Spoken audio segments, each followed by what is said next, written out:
Yoon Seo looked directly at her son's wife and said, in Korean, "She smiles like she belongs here. She doesn't. She never will." The whole table laughed. Nia Mercer passed the kimchi without blinking. That was the moment. Not the affair. Not the divorce papers. Not the cold morning Kellan rehearsed his exit speech 14 times in the car before riding the elevator up. It was that dinner table. That laugh. That assumption, 3 years deep, that the woman sitting among them was too foreign, too outside, too less to ever understand what was being said about her. They were wrong. And everything that followed, every carefully planned escape, every silent act of preparation, every document filed and studio leased and goodbye packed into boxes before Kellan even knew a goodbye was coming, started at that dinner table. If you were Nia, sitting there, hearing everything, saying nothing, what would you have done? If this is your first time here, welcome. Hit that subscribe button and stay with us until the very end, because this story is going to take every turn you didn't see coming. Drop a like and tell me in the comments what city or country you're watching from. I love seeing how far these stories travel.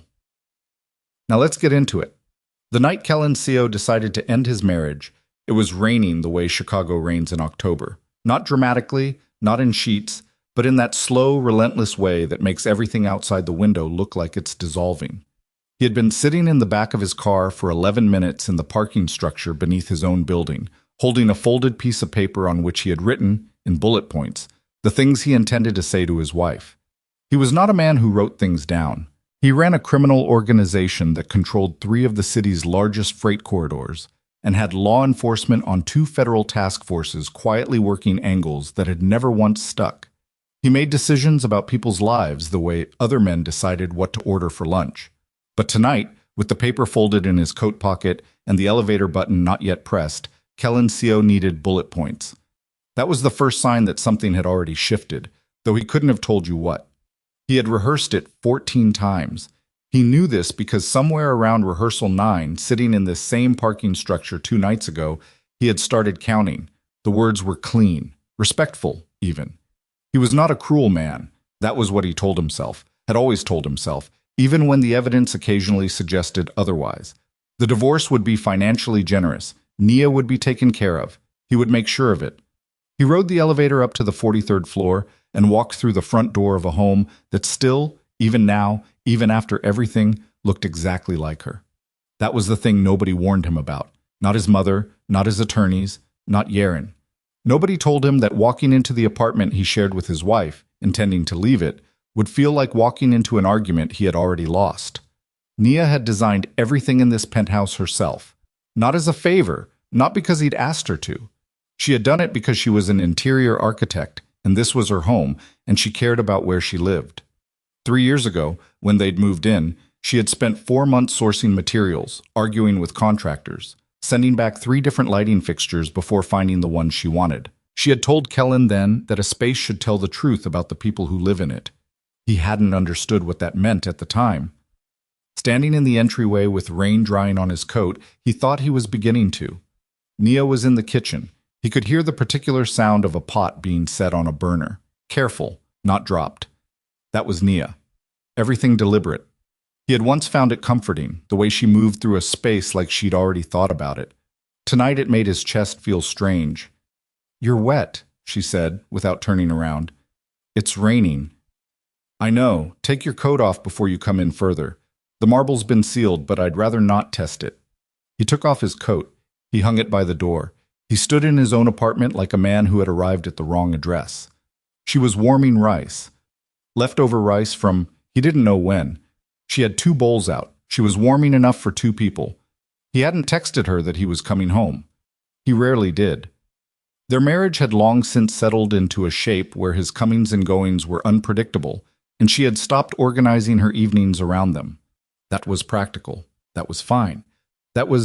He understood now with a clarity that felt like a bruise forming, one of the many small ways they had stopped being married while still technically remaining so. And yet she had 2 bowls out. He sat down at the table without being invited. He watched her move around the kitchen. She was wearing a dark gray sweater that she'd had since before they were married. He recognized it from a photograph he'd seen once, a picture from her grad school years, Nia laughing at something outside the frame. The sweater had a fraying edge at the left cuff. She'd never thrown it out. He didn't know why that fact was in his head right now, but it was. She set a bowl in front of him. She sat across from him with her own. She didn't look at him the way he'd expected her to look at him. He wasn't sure what he'd expected. Suspicion, maybe, or the particular kind of exhausted wariness that had become her default expression around him in the last year. Instead, she looked at him the same way she looked at a building she was assessing. Not cold, just accurate. "Is it Yaren?" she said. The name hit him like a door swinging open that he hadn't realized was there. He didn't answer. The silence was its own answer, and they both knew it. His carefully rehearsed bullet points folded smaller and smaller in his coat pocket by the door, and Kellan Seo, who had faced down federal prosecutors and rival organizations and his own mother in full fury, could not make himself speak. Nia ate a small bite of rice. "I've known for about 8 months," she said, "since before the Busan trip. Your family has been rather enthusiastic about discussing it." That was when she said it. "You should know that I speak Korean." The room changed. It didn't look different. The lights were the same. The rain was still at the windows. But something restructured itself in Kellan's understanding of the last 3 years, like a wall being moved to reveal a room that had always been there. "I learned before we got married," Nia said. Her voice was even. Not cold, even. "There's a difference. Cold is when feeling has been removed. Even is when it's been contained. I wanted to be able to talk to your grandmother. She barely spoke English. I thought—" She paused, and for just a moment something crossed her face that wasn't evenness. Something that looked like the memory of who she'd been when she decided to do that. Then it was gone. "I thought it would matter to your family that I tried." Kellan was doing the math. He was fast, always fast with information. It was part of what made him effective. His mind was already moving backward through 3 years of family dinners, phone calls, the conversation his mother had at Chuseok when she'd looked at Nia helping in the kitchen and said, "In Korean, she works like hired help, not like a daughter." His cousin's wedding, where his uncle had said that Kellan had done his experimenting and now it was time to make a real decision. The afternoon his mother and Yaren's mother had sat in this very apartment drinking tea while Nia was in the next room, and Eun-chae had said— He stopped. He knew what Eun-chae had said. Nia watched him working through it. She didn't help him. She didn't list the incidents. She just sat there, across the table, letting him arrive at the full shape of it on his own. "How long?" he said. His voice came out differently than he intended, quieter. "How long did you—" "I stopped revealing what I understood about 2 weeks after we got married," she said. "Your mother made a comment about my hair at the welcome dinner. Your aunt agreed with her. You were standing 4 feet away pouring drinks." She picked up her chopsticks. "You didn't notice. I realized then that if I corrected the situation, I would be making your family uncomfortable, and that was not a cost anyone in that room was willing to pay. So I decided the most useful thing I could do was listen." Kellan set down his spoon. He hadn't eaten anything. He wasn't sure he could. "Nia, I'm not angry," she said. And the most unsettling thing was that it was true. He could read people. It was, professionally, a survival skill. And she was not performing calm. She was actually calm. "I was angry. For about the first year. Then I was sad. For quite a while after that." She looked at him directly. "Then I started planning." And that was when she told him. The movers were booked for Saturday. A studio space had been leased in the West Loop, a former industrial unit with enough square footage to run a real practice out of. Her business registration had been filed 3 weeks ago. Mercer Spatial Studio. Her name. Just hers. She had been planning this departure for longer than he had been planning this conversation. She had known he was coming home to end things. She had 2 bowls of rice on the table anyway. Kellan sat in his own apartment, in the home his wife had built with her hands and her eye and 4 months of arguments with contractors, and understood that the conversation he had rehearsed 14 times was not the conversation he was having. He had come home to tell Nia that he was leaving. Instead, he was sitting across from a woman who had already left, not in anger, not in desperation, but with more precision and more advanced preparation than any exit he had ever planned himself. The bullet-pointed paper in his coat pocket felt like a child's drawing. She finished eating. She washed her bowl in the sink. She dried her hands on a dish towel and set it neatly on the counter. "The bedroom is yours tonight," she said. "I'll sleep in the guest room. The movers are coming at 8 Saturday, and most of what's mine is already sorted and labeled." She paused at the kitchen doorway. There's more rice in the pot if you're hungry. She walked down the hall. He heard the guest room door close. Not locked, just closed. Kellan sat alone at his kitchen table with a bowl of cold rice in front of him and the rain going on and on against the glass. And he had one of those moments that men like him almost never allow themselves. The kind where you look at the situation clearly, without the protection of narrative or justification, and you see it for exactly what it is. He had let this happen. Not just the affair, not just the distance. He had allowed the people around him, his mother, his family, an entire social ecosystem built on status and suitability, to treat his wife as a temporary inconvenience. He had watched it happen in small moments, in dinner table conversations in a language she was supposedly too foreign to understand, in 1,000 tiny decisions to avoid the discomfort of standing up. He had told himself he was maintaining peace. He had told himself Nia was fine, that she would adapt, that the family would come around. He had lied to himself with great skill and consistency for 3 years. And she had sat across from all of it with her rice and her even voice and her secretly fluent Korean, and she had watched, and she had listened, and she had built her exit while he was busy rehearsing his. He ate the cold rice alone. He didn't taste it. Outside, Chicago went on dissolving in the rain. The next morning arrived with the particular cruelty of mornings that follow, nights you didn't sleep. Kellan was already on his second coffee when his attorney called at 7:45. Then he called back at 7:47, then again at 7:50. Your mother contacted us yesterday, the attorney said, when Kellan finally picked up. She's been in touch with the firm for, I want to be transparent with you, approximately 6 weeks. Kellan set down his coffee. She requested that we prepare a settlement structure, the attorney continued, and Kellan could hear the careful weight of a man choosing his words with precision, that would appear financially generous on its face while including certain structural limitations on liquid access, a deferred disbursement schedule, and a non-compete clause as it pertains to any design work for clients with existing connections to SEO-affiliated businesses. The silence on Kellan's end lasted about 4 seconds. She did this without my instruction, Kellan said. Yes. And without informing me. That is correct. Kellan looked at the window. The rain had stopped sometime before dawn, and Chicago was doing its morning thing, sharp and gray and indifferent.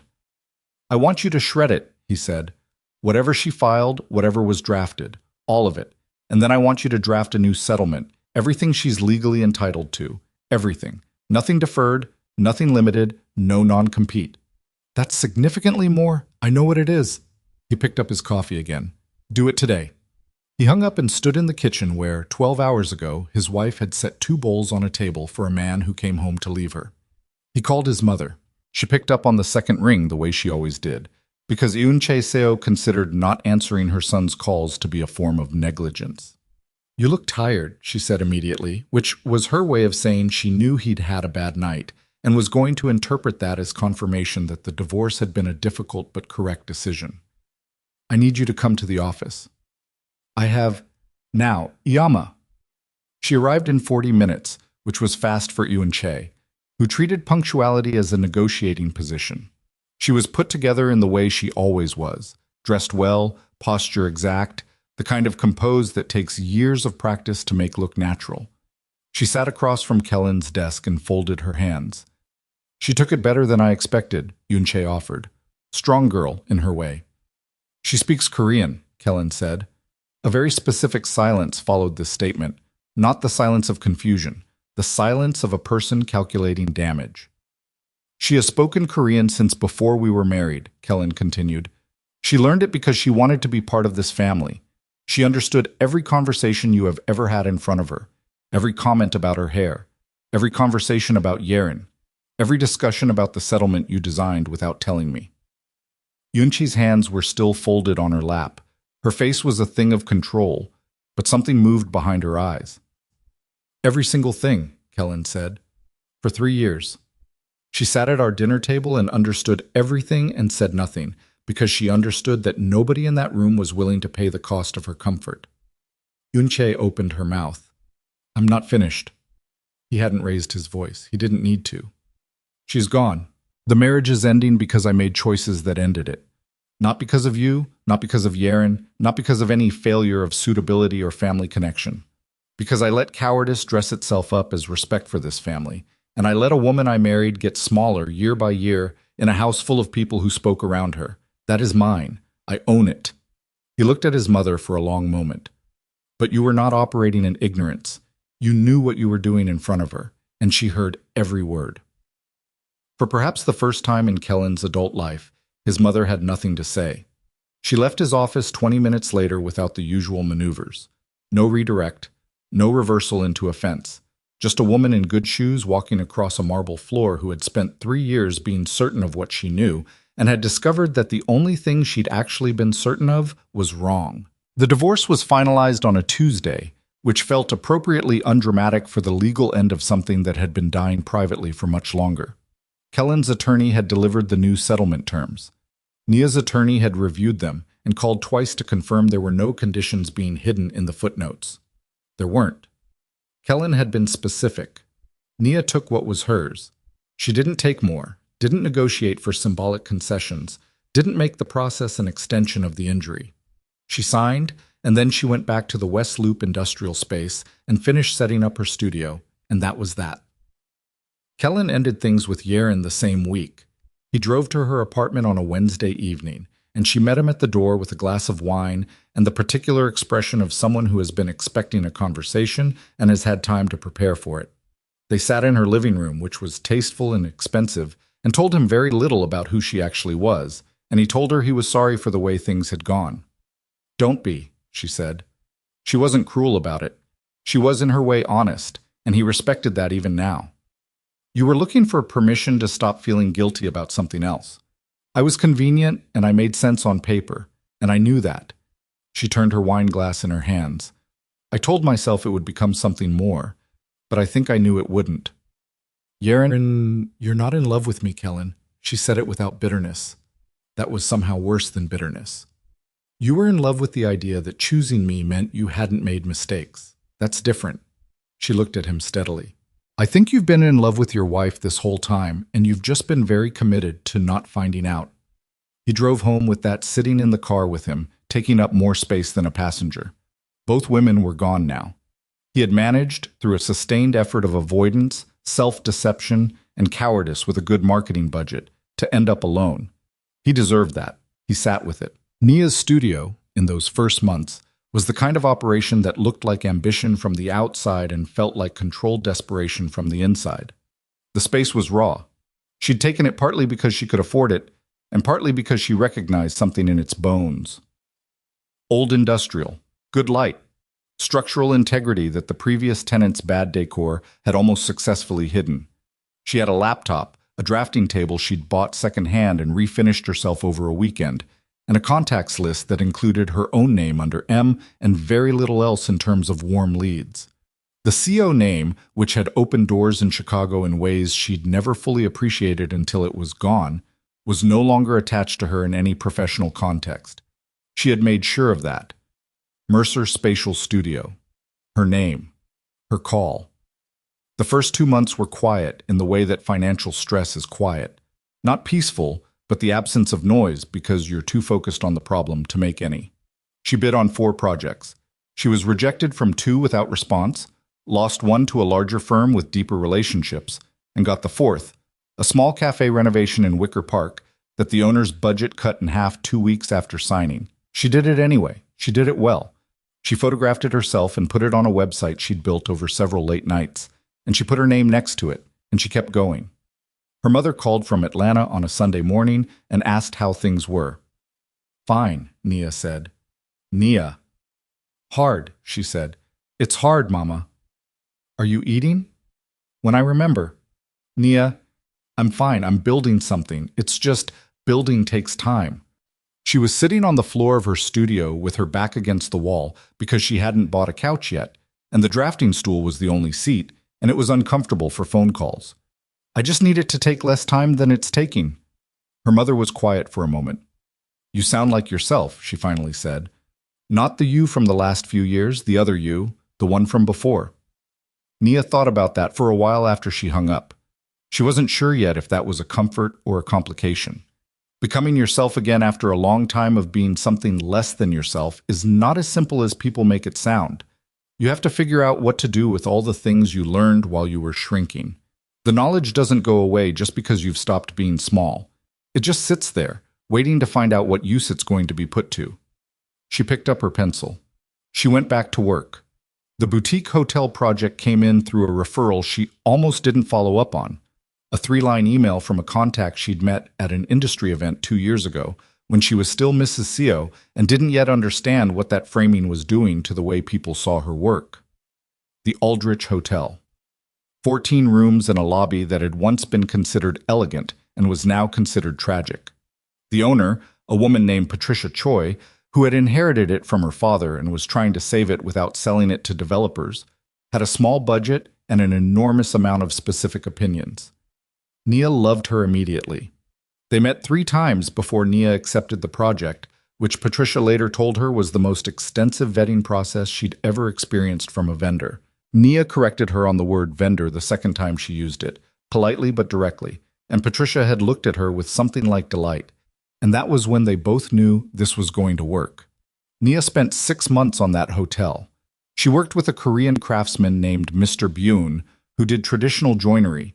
She found him through a woodworkers association she'd researched herself, driving to his shop twice to see his work in person before approaching him about a collaboration. She sourced tiles from 2 artists she'd connected with through a black art collective she'd joined the year before, during the hard period, because she'd needed to be somewhere where people were making things even when the economic case for making things was unclear. She kept the original floors. She exposed the brickwork that had been covered over in the 80s. She put the building's age on display rather than apologizing for it. One of the artists she'd commissioned, a young woman from the South Side named Imani Cross, produced a series of prints for the second-floor hallway that stopped people mid-stride. Not decorative. True. Patricia hung them without question, which was one of the things Nia had come to love about her. When the design press came, because they did come eventually, in the particular slow wave that happens when something real has been made, they used words like layered and rigorous and unexpectedly moving. One critic wrote that the Aldrich Hotel felt like a place that had decided to stop pretending.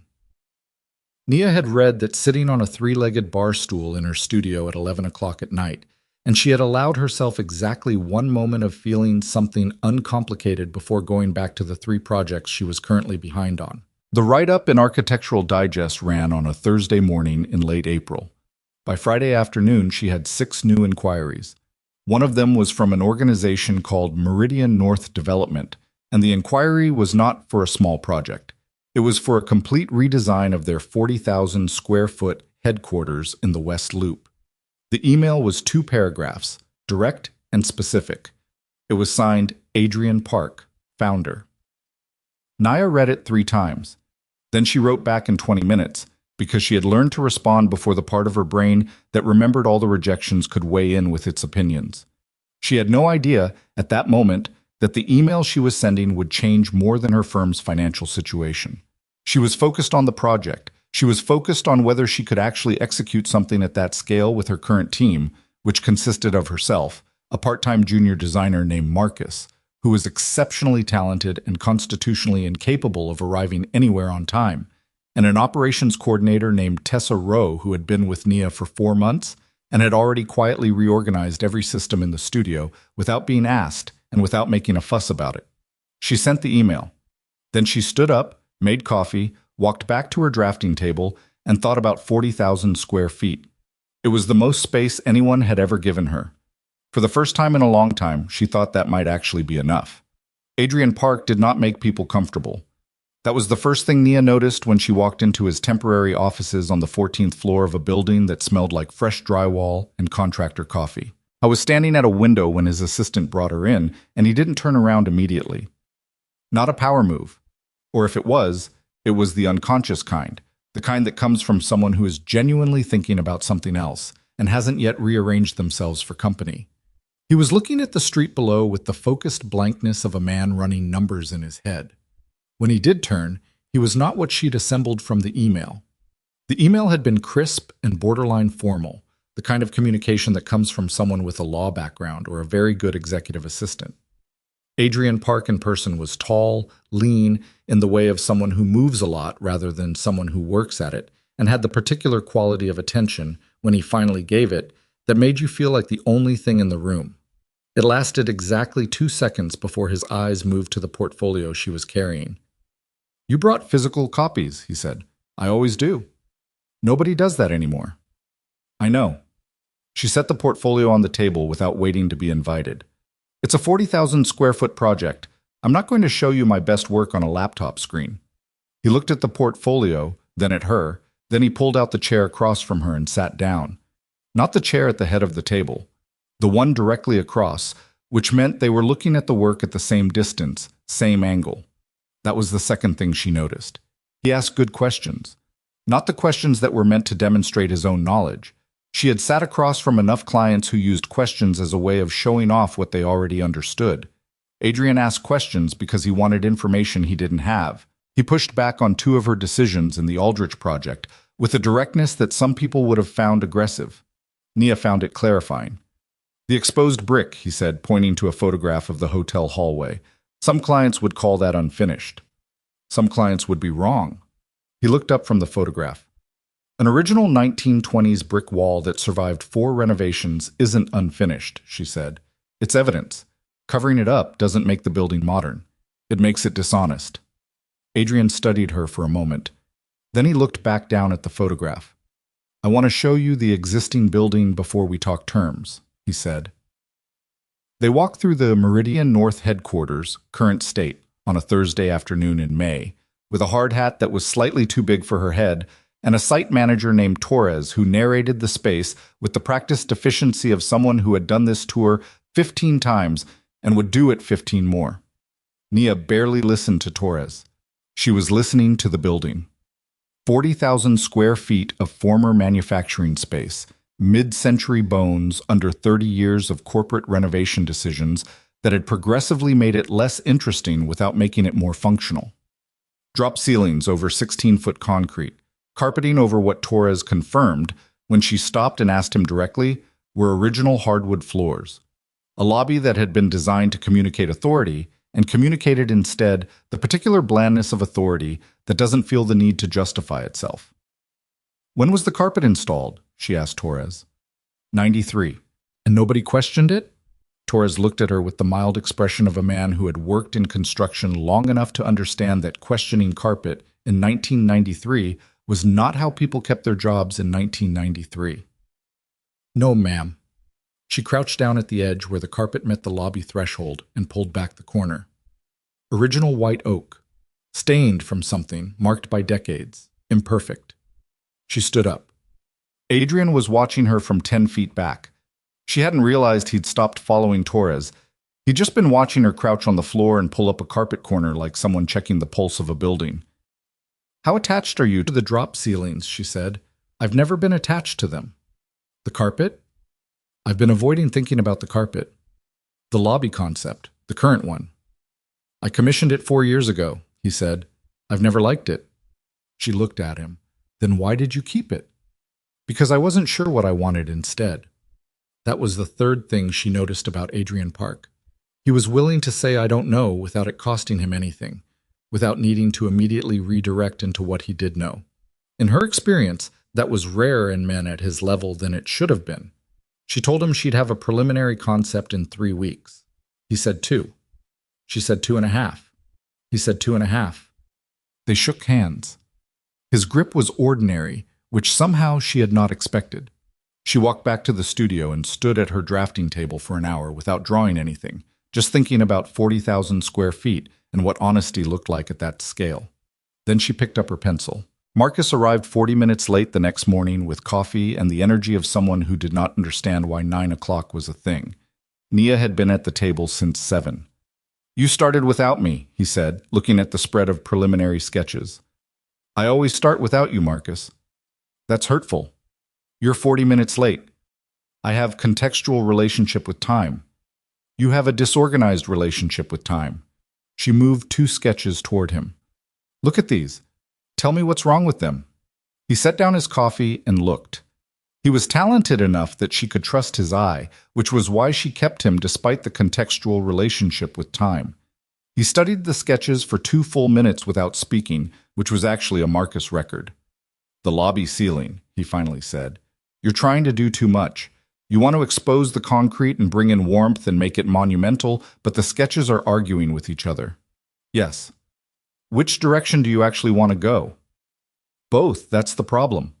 She pulled the sketches back. "I need them to stop arguing."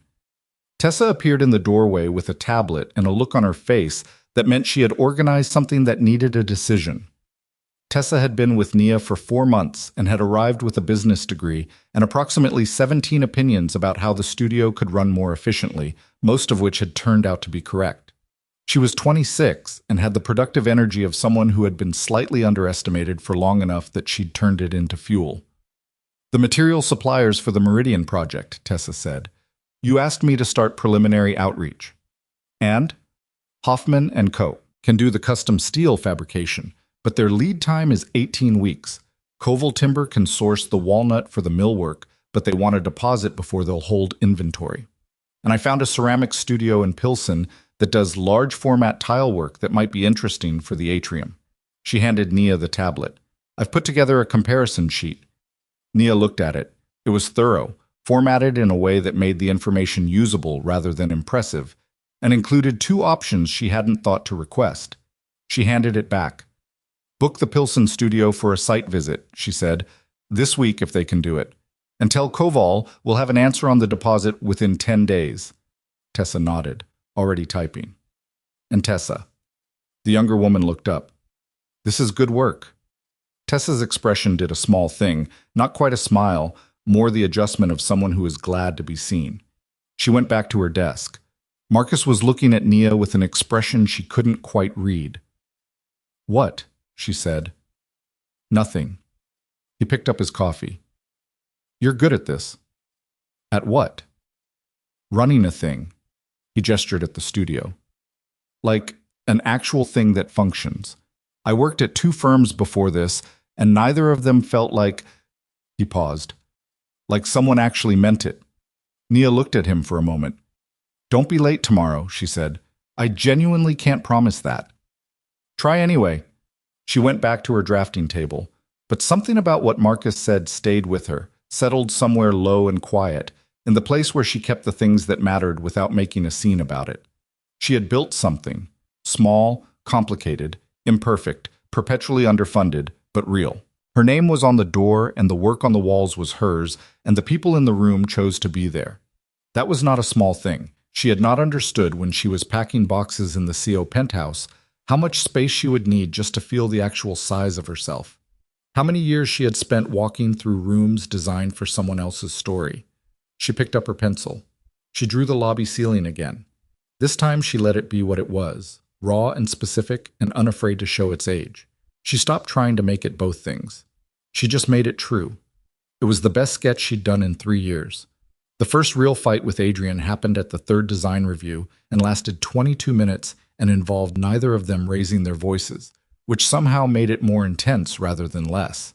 He had brought 2 of his executives, a man named Garrett, who handled operations, and a woman named Priya, who managed investor relations. Priya had thoughts. Priya had specifically a concern that the lobby concept read as incomplete, and that the Meridian board, which included several members from a more traditional corporate background, might interpret the preserved industrial elements as a budget decision rather than an aesthetic one. "They'll think we couldn't afford to finish it," Priya said. "Then we need to make sure they understand the intention," Nia said. "A presentation can only do so much." "I disagree." Nia turned to the section of the drawing that showed the lobby's north wall, exposed concrete with precise inlaid walnut detailing, the scars of the original building made deliberate and specific through craft. "This isn't unfinished. Every mark on that wall is intentional. The walnut work requires more skilled labor than a standard finish wall. The material cost is comparable. The difference is that this reads as a decision instead of a default." "To you," Priya said. "To anyone who takes 30 seconds to look at it." She said it without cruelty, just flat fact. "The presentation makes the intention clear.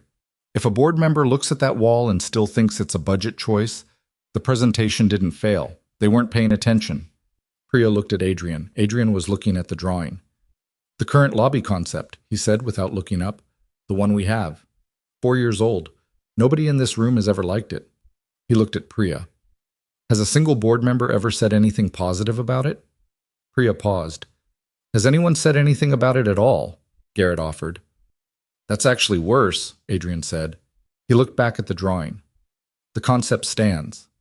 Priya accepted this with the particular composure of someone who had worked with Adrian long enough to know which hills he had decided to die on and which ones were still negotiable. She made a note on her tablet and moved on. After the meeting, after Garrett and Priya had left, Adrian walked with Nia to the elevator. They stood waiting for it in a narrow corridor where the walls were still raw drywall and someone had left a half-empty water bottle on the floor. Priya isn't wrong that the board will need context, he said.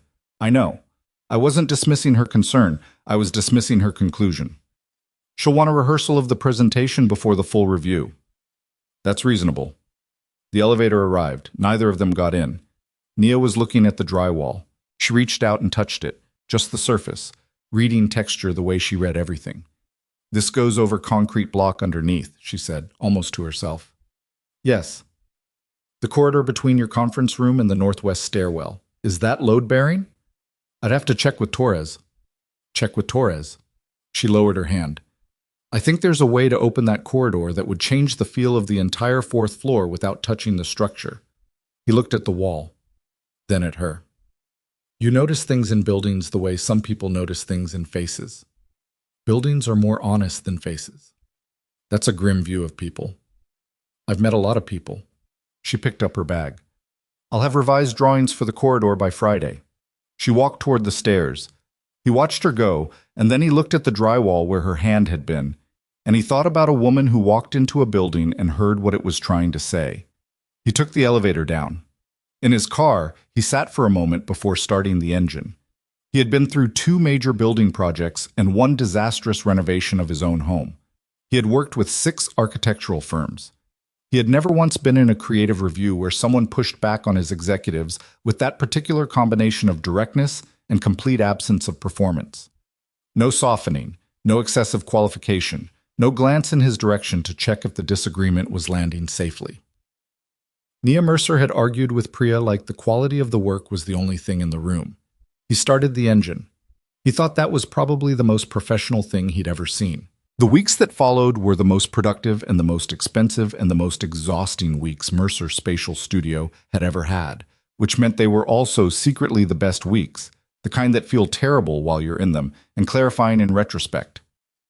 Nia was billing hours she couldn't bill because the project required decisions she made on her own time, sitting at her drafting table at midnight with a cold cup of coffee and a mounting awareness that she was building something that would outlast the contract and that this required a level of care she could not fully charge for.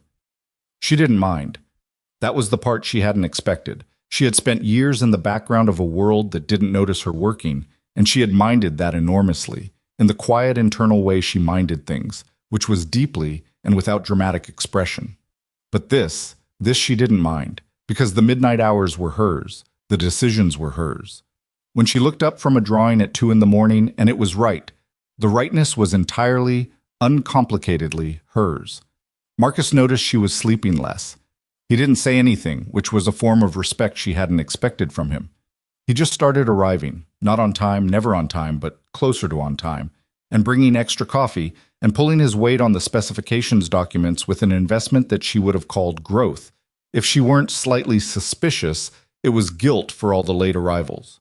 Tessa managed the contractor's schedule with an efficiency that quietly alarmed Nia. The girl had been coordinating 17 different timelines across 3 supplier relationships and 2 subcontractors, and had produced a master tracking document that was so organized it looked like it had been made by someone who'd done this for 20 years.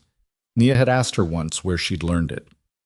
I had a mother who ran a catering business out of our house, Tessa said. 4 kids, 70-person events, 1 shared calendar on the refrigerator. You either learn to track things or someone's birthday cake shows up at someone else's anniversary. Nia had laughed. She didn't laugh easily. Tessa had noticed. The professional intimacy between Nia and Adrian built in the way professional intimacy builds when two people are working toward the same complicated thing and are both honest enough to say when something isn't working, incrementally, through small frictions that resolved into trust rather than resentment. He came to 3 more site visits. Each time he asked 1 or 2 specific questions about decisions that had been made and accepted the answers without requiring they be repositioned as his idea. She had worked with enough clients to know that this was not standard. Most clients who hired her wanted her expertise filtered through the illusion of their own creative contribution. Adrian wanted the expertise. Period. The 4th site visit, they walked the space for 2 hours and then, because it was 7 o'clock and neither of them had eaten, he asked if she wanted dinner. She almost said no. The reflex was still there, the old machinery of caution, the instinct that said don't complicate something that's working. But she was hungry, and the question had been asked plainly without the architecture of implication, so she said yes. They ate at a Korean barbecue place he knew 3 blocks away, sitting at a table with a grill in the middle, and argued for 40 minutes about the atrium skylight over galbi that he cooked competently, and she rearranged because his heat timing was wrong. She told him his heat timing was wrong. He adjusted without argument. "You lived here long?" he asked. 14 years? Where before that? Atlanta. She turned a piece of meat. You? Grew up in Evanston. Left for college. Came back. He poured her water without making it a thing. My parents are still here. I have dinner with them on Sundays, which is either admirable or a character flaw depending on who you ask. That's not a character flaw. My ex-wife thought it was. Nia looked up briefly. Ancient history, he said, not defensively. But she felt that weekly family dinner was a form of emotional unavailability, which I will admit confused me for a long time. Did she have a point? He thought about it honestly enough that she respected the answer before it arrived. Some of one, he said. I was using family dinner as a scheduling anchor in a period where I wasn't very good at being present anywhere else. So she wasn't wrong about the symptom, just about the cause. That's an honest assessment. I had a lot of time to arrive at it. He looked at her. You were married. Yes. Bad end? Slow end. Then bad. She set down her chopsticks. I spent a long time in a room where people talked around me, literally, in a language they assumed I didn't speak. He went still in the way of someone who knows that more information is coming and is choosing not to fill the space. She hadn't intended to tell him this. She wasn't sure why she was. My ex-husband's family spoke Korean in front of me for 3 years, she said. His mother, his relatives, eventually him, in Korean, around me, about me. And I understood every word. I'd learned the language before we were married because I wanted to belong to his world. She picked up her water. I stopped revealing that I understood about 2 weeks after the wedding, because I realized the language wasn't the barrier. The language was just the method. Adrian was quiet for a moment. Did he know? That you understood? Not until the night he came home to tell me the marriage was over. She looked at the grill. He had the speech planned. 14 times rehearsed, I found out later. And I sat across from him and told him I spoke Korean and watched him do the math in real time. That must have been complicated. She finished the sentence for him, not because she didn't want him to finish it, but because complicated was the true word, and she wasn't sure he would have landed there. Most people would have said satisfying or devastating. It was neither. It was complicated in the specific way of looking at something that took years to build and understanding in one moment all the ways it was wrong and all the ways it had also, once, been true. Adrian refilled her water again. He didn't say anything. That was the 4th thing she noticed about him. His silences were not uncomfortable because they were not about him. He was quiet because she was still in the thing she was saying and he was waiting for her to finish being in it. Nobody in her marriage had ever done that. She picked up her chopsticks and finished the last piece of meat and moved on. And he moved on with her. And they talked about the atrium skylight for another 20 minutes with the ease of 2 people who have briefly shown each other something true and are comfortable continuing without making a monument of it. Walking back to the studio lot where she'd parked, the April night being the particular Chicago version of cold that pretends to be spring, she found herself thinking that she had not felt this kind of ease in a conversation with a man in a very long time. Maybe ever. She pushed the thought aside the way you push aside something that needs to be thought about carefully later, when you're not tired and not walking in the cold, and not 3 weeks from a major presentation. She told herself that's what she was doing. She wasn't entirely sure. The crisis arrived on a Tuesday morning, which was appropriate because Tuesday was the least dramatic day of the week, and the worst things usually happened on unremarkable days. Tessa was already at her desk when Nia arrived at 7:40. That was unusual. Tessa was reliable and organized and rarely early. She was sitting at her desk, not working, which was the clearest possible signal that something was wrong, because Tessa's natural state was motion. "What happened?" Nia said. Not a question, a landing. "Hoffman and Comper," Tessa said. "The steel fabricators." "What about them?" Tessa looked up. "The custom steel panels for the lobby ceiling. They were behind on the fabrication." She paused. "They've been behind for 2 weeks. The delivery that was supposed to come in this Thursday, it's not coming. They're 6 weeks out." The studio was very quiet. Nia set down her bag. She did not sit down. She stood in the middle of the room and did the math. 6 weeks, plus the installation time, against the completion date, against the board presentation that was 12 days away. 6 weeks, she said. "Yes." "And they told you when?" Tessa's face did something painful. "This morning." She stopped. "But the paperwork, when I looked at the email thread, they sent a preliminary warning to the project inbox 2 weeks ago. I only checked that inbox on Mondays, and I missed the Monday because of the Koval deposit meeting, and She stopped again. "I missed it. The warning came 2 weeks ago, and I missed it." Nia breathed in. She breathed out. She looked at Tessa, who was sitting very still with the expression of someone waiting for something to land. Not dramatically. Tessa wasn't dramatic, just waiting, shoulders tight, eyes direct, prepared to take whatever came. Nia had been prepared to take what came once, too. She knew what it felt like to sit in that position. She also knew what it felt like when the person across from you used your mistake to reduce you rather than to solve the problem. She pulled out the chair next to Tessa's desk and sat down. "Show me the email chain," she said. Tessa turned her screen.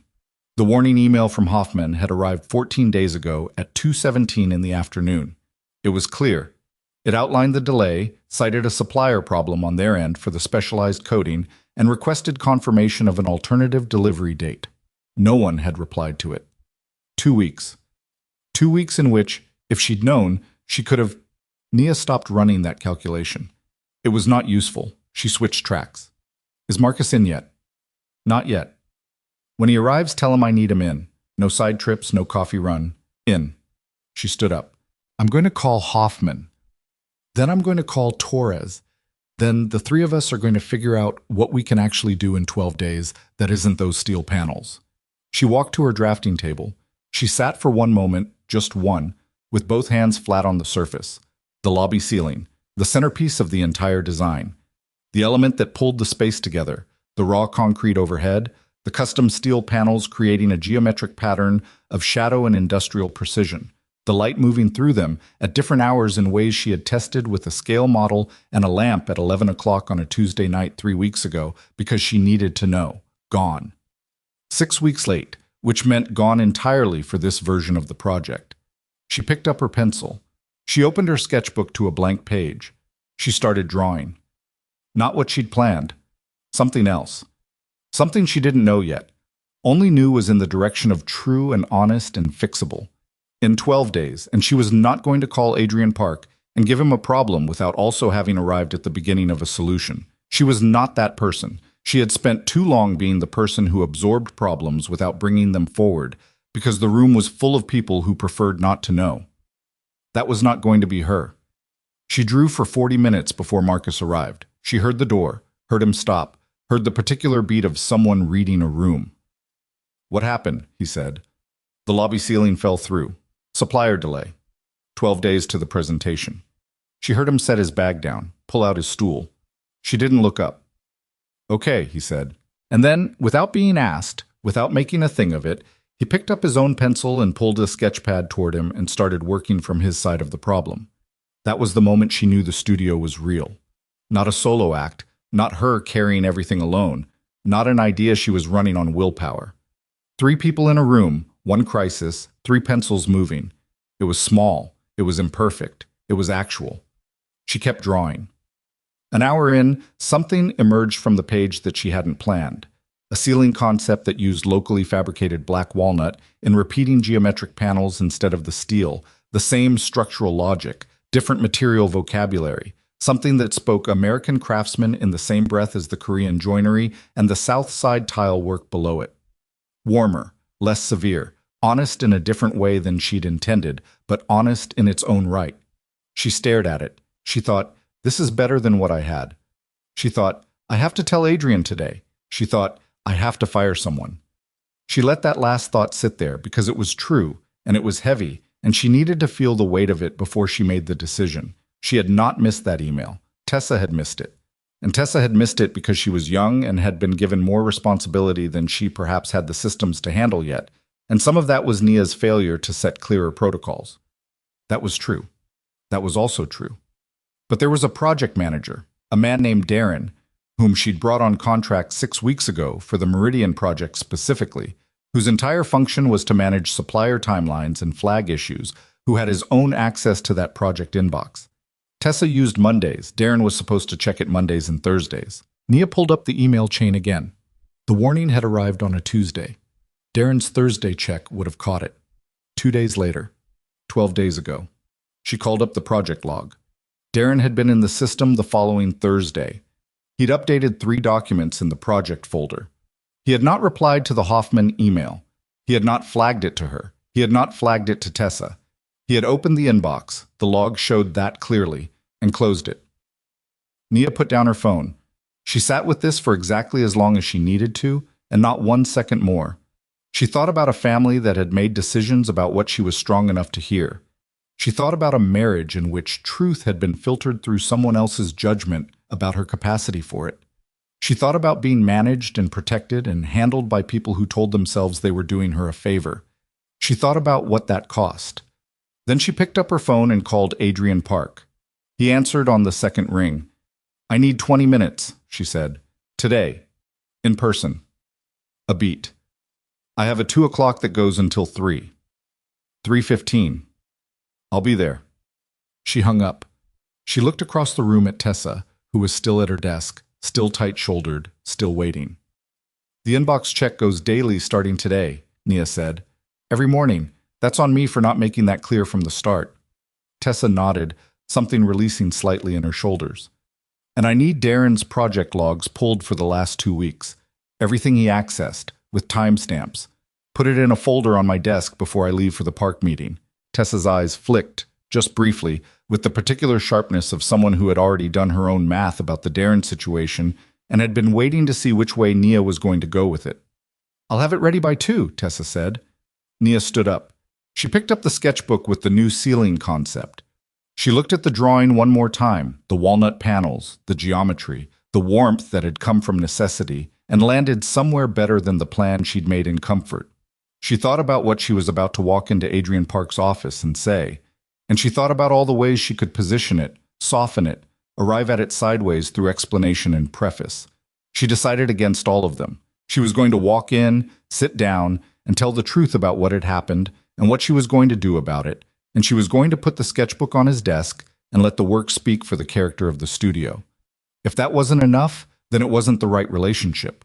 She had already paid too high a price, in too many rooms, for performing certainty she didn't have, and swallowing truth that needed to be said out loud. She picked up the sketchbook and walked out the door. The ride to Adrian's building took 11 minutes. She spent 9 of them looking at the ceiling concept she'd drawn, turning the sketchbook sideways, checking the proportions from a different angle, finding 2 things she wanted to adjust, and making the adjustments in the back of the car with a pencil she kept in her bag for exactly this kind of movement. The last 2 minutes she spent looking out the window at the West Loop going by. The old meatpacking buildings, the new glass towers, the particular Chicago mixture of what was and what replaced it. And she did not think about Darren, or the missing email, or the steel panels that were sitting in a fabrication shop 6 weeks from ready. She thought about the walnut, the geometry, the way warm wood reads against raw concrete at different hours of light. She thought about what the building was trying to become, because that was the only thought that was useful right now. And she had learned, the hard way, and more than once, that carrying the wrong thought into a difficult conversation was how difficult conversations became disasters. The elevator to the 14th floor was fast. The assistant who met her at the reception desk was not the same one from her first visit. This was a younger man who moved with the slightly pressured efficiency of someone who had been told an important meeting was happening and wanted to demonstrate that he understood this.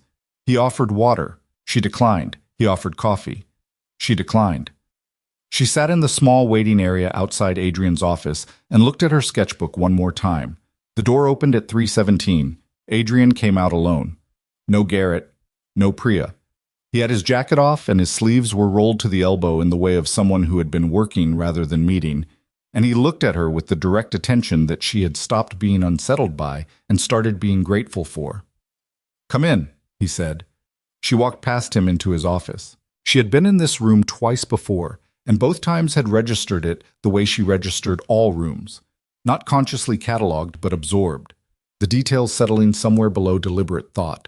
The bookshelves that held actual books with cracked spines. The framed architectural drawings on the east wall. Not decorative prints, but real working drawings. The kind with annotation in the margins. The desk that was large enough to function and no larger, which told her something about the man that the desk's owner would probably have been surprised to know. It told her. She sat down across from the desk. He sat down behind it. She put the sketchbook on the desk between them and left her hands flat on top of it. "The lobby ceiling is gone," she said.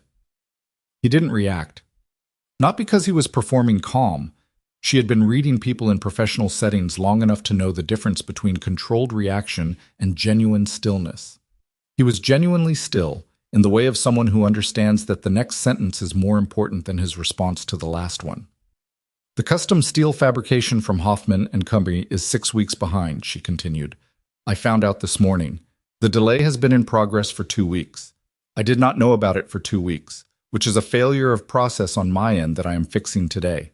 She paused, not to soften the information, but to make space for it to land accurately. "The presentation is in 12 days. The ceiling as designed cannot be completed in 12 days. Adrian picked up the sketchbook. She let him. He opened it to the page she'd been working from. She'd tabbed it with a folded corner, the only bookmark she ever used. He looked at it for a long time. Longer than most people looked at preliminary drawings, because most people were looking for completed ideas, and Adrian was looking at the drawings thinking. "Walnut," he said. "Black walnut. Locally fabricated. I have a millwork shop in Bridgeport that has done custom geometric paneling before. I've worked with them on smaller projects. They can execute this in 10 days if I confirm by end of business today." He turned the sketchbook slightly, adjusting the angle. "The geometry is the same as the steel concept. Same structural logic. The material vocabulary is different, warmer, more American craft, less industrial." She leaned forward slightly. "I won't pretend it was the plan. It wasn't. But I've been looking at it for 2 hours, and it's better than the steel. Not a consolation prize. Actually better." He looked up from the sketchbook. "Why is it better?" he said. "Because the steel was impressive. This is true." She said it without pause because she had been thinking about nothing else for 2 hours, and she knew exactly what she meant. The steel would have been the right answer for a different building, but this building has oak floors and ceramic work, and a south wall that came out of a craftsman tradition. The steel was going to be brilliant and slightly wrong. The walnut is going to belong. He looked at the drawing again. She waited. This was the hardest part.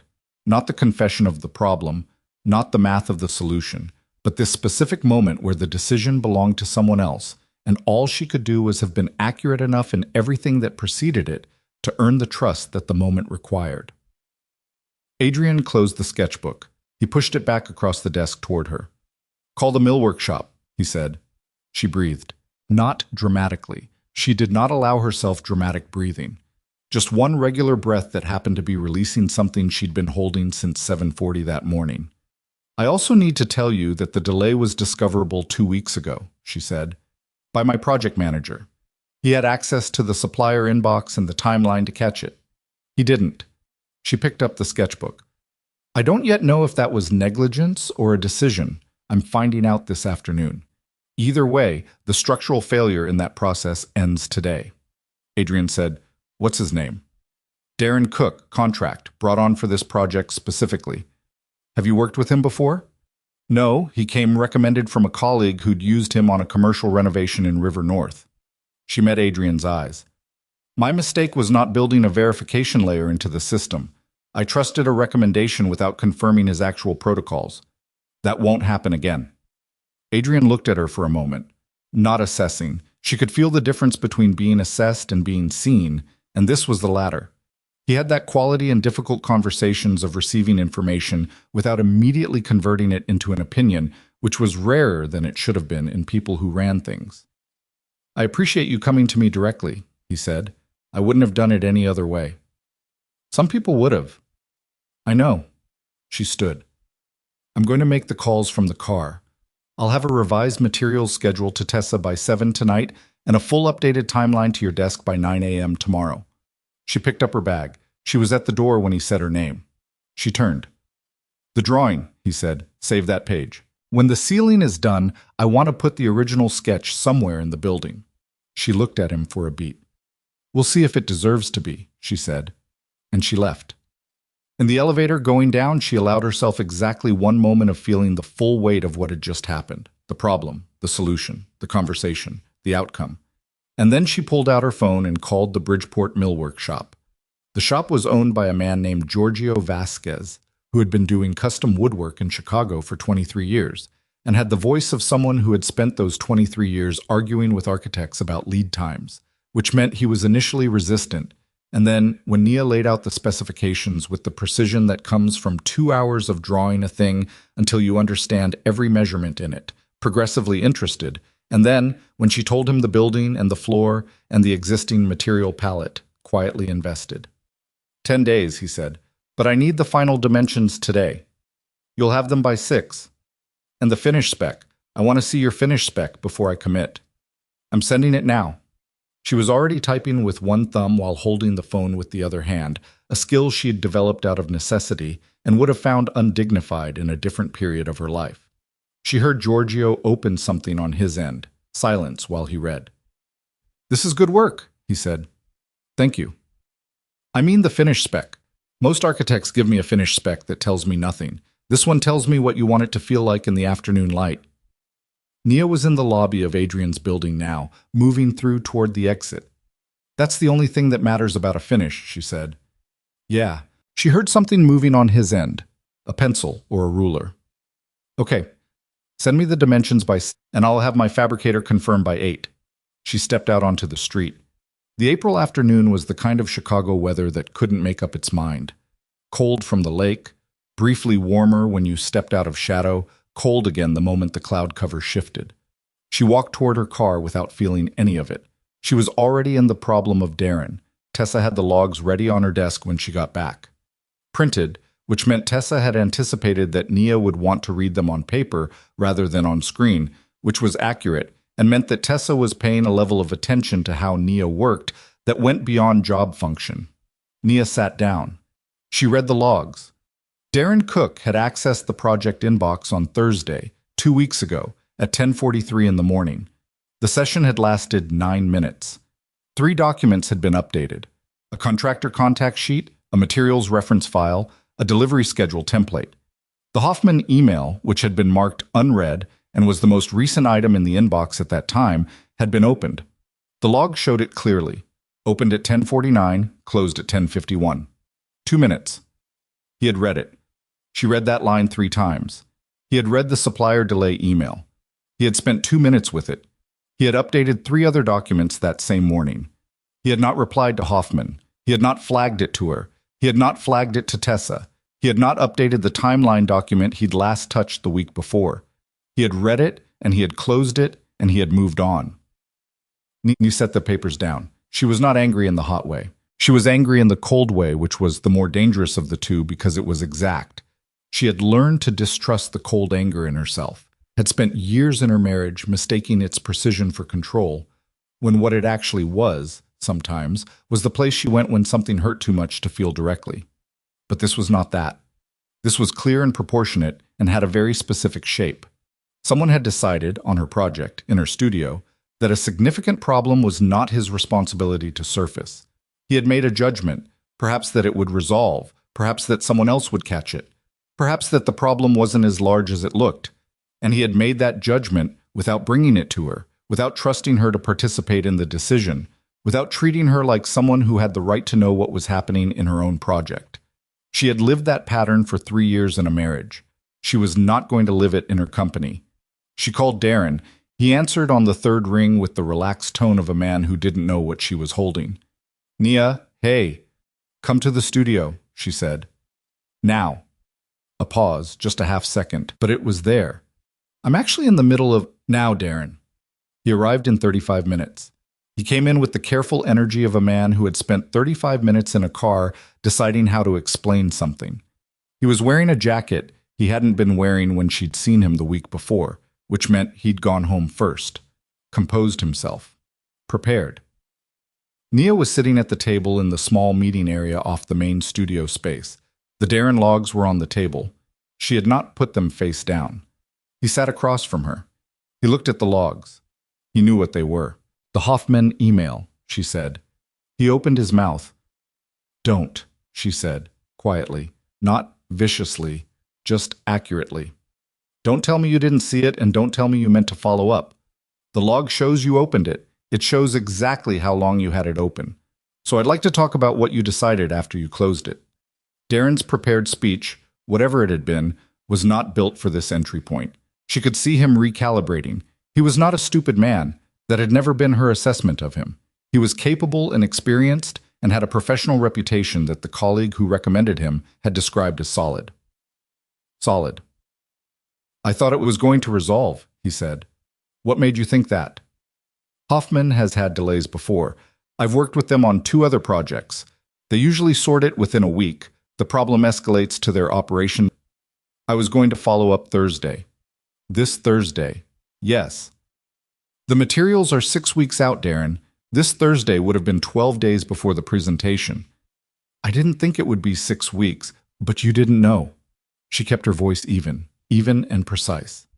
"You read an email from a supplier flagging a significant delay on the signature element of a 40,000 square foot project. You made an assessment about the probability of resolution, and you decided to manage that assessment yourself instead of bringing it to me." She looked at him. "Why?" He was quiet for a moment, the kind of quiet that is not thinking but stalling. "I didn't want to escalate something that might not need escalating," he said. "That's not your call. Project managers make those calls, not on my projects." She leaned forward slightly. "You have one job on this project with regards to supplier communication. Flag issues when they arrive. Not after you've assessed them, not after you've decided they might resolve, not after you've run your own probability calculation. When they arrive." She paused. "You knew about this delay for 2 weeks. I found out this morning.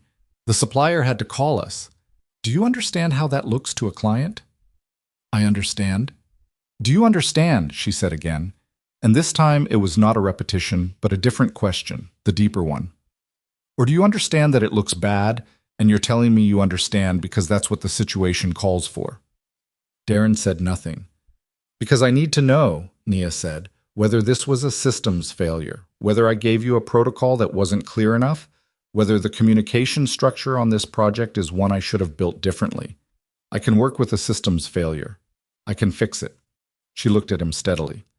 "Or I need to know if you looked at that email and made a decision that certain information was not something I needed to have immediately, because that is a different problem, and I have 0 tolerance for that problem. 0. Something shifted in Darren's face. Not guilt. Guilt she'd seen, and it looked different. This was the micro-expression of a man who had been operating under an assumption that was now being directly named, and the naming of it was uncomfortable in the particular way of something accurate. "The project is big," he said, and his voice was quieter now. The performance of competence dialed down to something more honest. "You're new. The studio's new. For 15 years, and I've watched young firms take on projects that size, and I thought if I could manage the smaller fires without bringing them up, it would keep the project on track." The room was very quiet. Nia heard Marcus's pencil stop moving on the other side of the partition. "You thought," she said slowly, "that I needed to be protected from information about my own project." Darren heard it when it came back at him. She could see it, the slight flinch of a person hearing the actual shape of the thing they did. "I was trying to manage— You were trying to manage me." She said it without heat, just the fact of it, clean and direct. You decided what I was ready to hear. You decided what I could handle. You ran a probability calculation on a supplier delay and decided the result of that calculation was more important than my right to know what was happening in my own studio. She stood up. That is exactly the culture I will not build here. Not ever. Not for any reason. Darren's jaw tightened. He was angry now. The defensive anger of someone who has been shown something true about themselves and resents the mirror. I have 15 years of experience. I'm aware of your experience. Most project managers on a job this size would have made the same call. Then most project managers on a job this size would be wrong. She picked up the logs, and they wouldn't be working here. The silence that followed was the kind that finalizes things. Darren looked at her for a long moment. Then he looked away. He pulled in a breath, the particular breath of a man recalibrating in real time toward an outcome he hadn't come in expecting. You're ending the contract. Yes. 12 days from the presentation. Yes. That's... He stopped. Started again. You know how that looks. I know exactly how it looks. She set the logs back on the table. It looks like a studio that doesn't keep people who make decisions about what the principal is strong enough to hear. That's the look I'm going for. He stood. He picked up his jacket from the back of the chair. He didn't storm out. She had not expected him to, because Darren was too practiced to make a scene. He went to the door and paused with one hand on the frame. You're going to have trouble finishing this without a project manager, he said. Not a threat, just a man projecting, in the way of people who have been relied upon and find it difficult to believe the reliance can end. I know, she said. She meant it. She did know. And she was going to do it anyway. He left. Marcus appeared around the partition 15 seconds later, coffee in hand, expression carefully neutral in the way of a man who had heard every word of that conversation and was deciding how much to acknowledge. Tessa, Nia said. Tessa was already standing up from her desk. You've been managing the supplier tracking since you got here, Nia said. The materials schedule, the delivery timelines, the contractor communication logs. You've been doing it alongside your coordinator role. Yes, Tessa said. I need you to step into the project management function for the next 12 days. I need the Hoffman situation documented and closed, the Bridgeport Mill Workshop integrated into the revised schedule, and a full updated tracker to the general contractor by tomorrow morning. She paused. That's more than I'm supposed to be asking a coordinator to take on. I can do it, Tessa said. I know you can. I'm going to pay you for it. Tessa nodded once. No performance. No false modesty. She just turned back to her desk and started pulling up documents. That was the moment. Nia had thought, back in the early months, that building the studio was about proving she could do the work. Then she'd thought it was about landing the projects. Then she'd thought it was about the work itself, the ceiling concepts, the material choices, the decisions made at midnight with a pencil and a cold cup of coffee. But standing in this room, watching Tessa turn to her screen and Marcus refill his coffee and carry his stool back around the partition, she understood that the studio was not a solo act dressed up as an organization. It was an actual organization, and that meant the hardest work wasn't the design at all. It was building something where people could tell the truth. She went to her drafting table. She pulled the ceiling sketch toward her and started working out the refined dimensions for Giorgio. The walnut panels, the geometry, the way the light would move through them in the early morning when Adrian's board arrived and walked through the doors of a building she had been trusted to tell the truth about. She worked through the afternoon. She worked through the early evening. Tessa finished the revised schedule at 6:40 and sent it to Torres. Giorgio confirmed the millwork fabrication at 8:12. Marcus, who had stayed without being asked, went home at 9 with the particular quiet of someone who had decided he was part of something and was going to act accordingly. Nia stayed until 11. She was not alone in the building. The structure was mixed use and there were other tenants working late, the sound of the freight elevator occasionally, the distant rhythm of the city at night. She had been in this space for months now, and she knew its sounds the way she knew all her spaces. The particular language of its settling and its ventilation, and the way the front windows caught the streetlight after midnight. She was almost finished with the dimensions when her phone rang. She looked at the screen. Kellan Seo. She set her pencil down.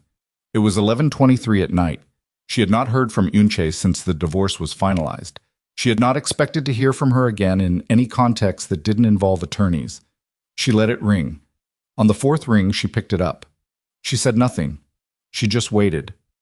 Yunche's voice, when it came, was not the voice she'd heard at dinner tables and family gatherings, and Chuseok celebrations where Nia had passed dishes and understood every word and kept her face arranged carefully in the expression of a woman who didn't. Unche's voice tonight was the voice of a woman who was not performing anything. It was just older and tired and exact. "I will be attending the Meridian presentation," Yunche said, in Korean. Nia answered in Korean. "I know." A silence. "I heard about the project," Yunche said, "from someone on the development board. I wanted you to know that I intend to come." "You're telling me, or you're asking permission?" The silence this time was longer. "Telling you," Yunche said. And then, something Nia had not expected, a slight shift in the precision of her voice, something that was not softness, but was adjacent to it. "I want to see what you've built." Nia looked at the ceiling concept on her drafting table, the walnut panels, the geometry, the space that had started as a crisis and landed somewhere more honest than the plan had been. "Then come," she said. She hung up. She sat in the quiet of her studio for a moment with the phone in her hand, and she felt the particular weight of a conversation that has rearranged something without saying so directly, the way buildings rearrange space without announcing the structural logic behind it. She put the phone down. She picked up her pencil. She went back to the dimensions. She had 12 days and 40,000 square feet, and a ceiling made of walnut, and a studio that had just survived its first real internal failure and emerged with Tessa at the project manager's desk, and Marcus arriving early, and a mill workshop in Bridgeport already cutting panels. She had a former mother-in-law who was coming to the presentation, not to undermine and not to reconcile, but to see. Just to see. And she had, somewhere across the city, in an apartment she had never visited, a man who had looked at her emergency sketchbook drawing of a ceiling and said, "This is better," without making it about his own taste or his own approval or his own comfort with the change. He had looked at the work and said the true thing about the work. That was rarer than it should have been. She knew that now in a way she hadn't known it before. Couldn't have known it, because you can't measure what you've been missing until you've briefly stopped missing it. She filed the knowledge carefully, in the place she kept things that needed thinking about slowly, without pressure, and without the distortion of hope or fear. She was not ready. She was also not the person who had come home to an empty studio a year ago with a second-hand drafting table and a contacts list with almost no warm leads. She was something else now, something still being built, still imperfect, still making errors of process and trust and the occasional midnight miscalculation about what a ceiling wants to be. But she was building it herself. Her name was on the door. The dimensions were finished at 11:54. She sent them to Giorgio, shut down her lamp, and sat for a moment in the dark studio with the streetlight coming through the front windows and the city making its nighttime sounds around her. Then she stood up, put on her coat, and walked out into Chicago. 11 days. The work was waiting, and it was going to be 11 days is not enough time. That is the first true thing about the final push, the thing nobody says out loud because saying it does not help anything, but it sits in the room with you anyway, taking up space, making the air a little thinner every morning when you arrive. And look at the timeline and do the math that still does not come out right, no matter how many times you run it. Nia knew it by day 9. She had known it, technically, since day 1 of the 11, but knowing something and accepting it are two different operations, and she had spent the first 7 days refusing to accept it, because refusal was keeping her moving and movement was keeping the project alive. By day 9, refusal had done everything it could do, and she put it down the way you put down a tool that has completed its function. And she looked at the timeline clearly. The walnut panels were on schedule. Giorgio's shop had been sending her daily photographs since day 3, not because she'd asked for them, but because Giorgio was the kind of craftsman who understood that the person who drew the finished spec deserved to see the work becoming itself. The panels were beautiful. The geometry was precise. The warm black walnut against the raw concrete was exactly what she'd drawn in the back of a car at 3:17 in the afternoon, which meant the crisis had genuinely produced the better answer, and not just the available one, and she was grateful for that in the uncomplicated way she reserved for things that were simply true. But the atrium east wall was 3 days behind the revised schedule because the ceramic installation had run into a grout issue that the tile artist, a woman named Seo Yeon Park, no relation to Adrian, which Nia had confirmed with the slightly exhausted humor of someone who notices the coincidence and decides it doesn't mean anything, had caught on day 6 and reported immediately and without drama, which Nia had noted and appreciated, and which had nevertheless produced a 3-day problem. 3 days in a 12-day window is not a rounding error. 3 days is a structural problem dressed up in the language of logistics. She was at the studio at 6:15 on day 9. When Tessa arrived at 6:40 and found Nia already on the phone with Torres, already on the second cup of coffee, already with the revised installation sequence drawn on the large planning board she'd mounted on the east wall of the studio because the whiteboard was too small for what the project had become. Tessa looked at the planning board. She looked at Nia. She put down her bag and went to her desk without saying anything, because Tessa had learned in 4 months to read the room, and the room this morning said, "Do not describe the problem, solve the problem."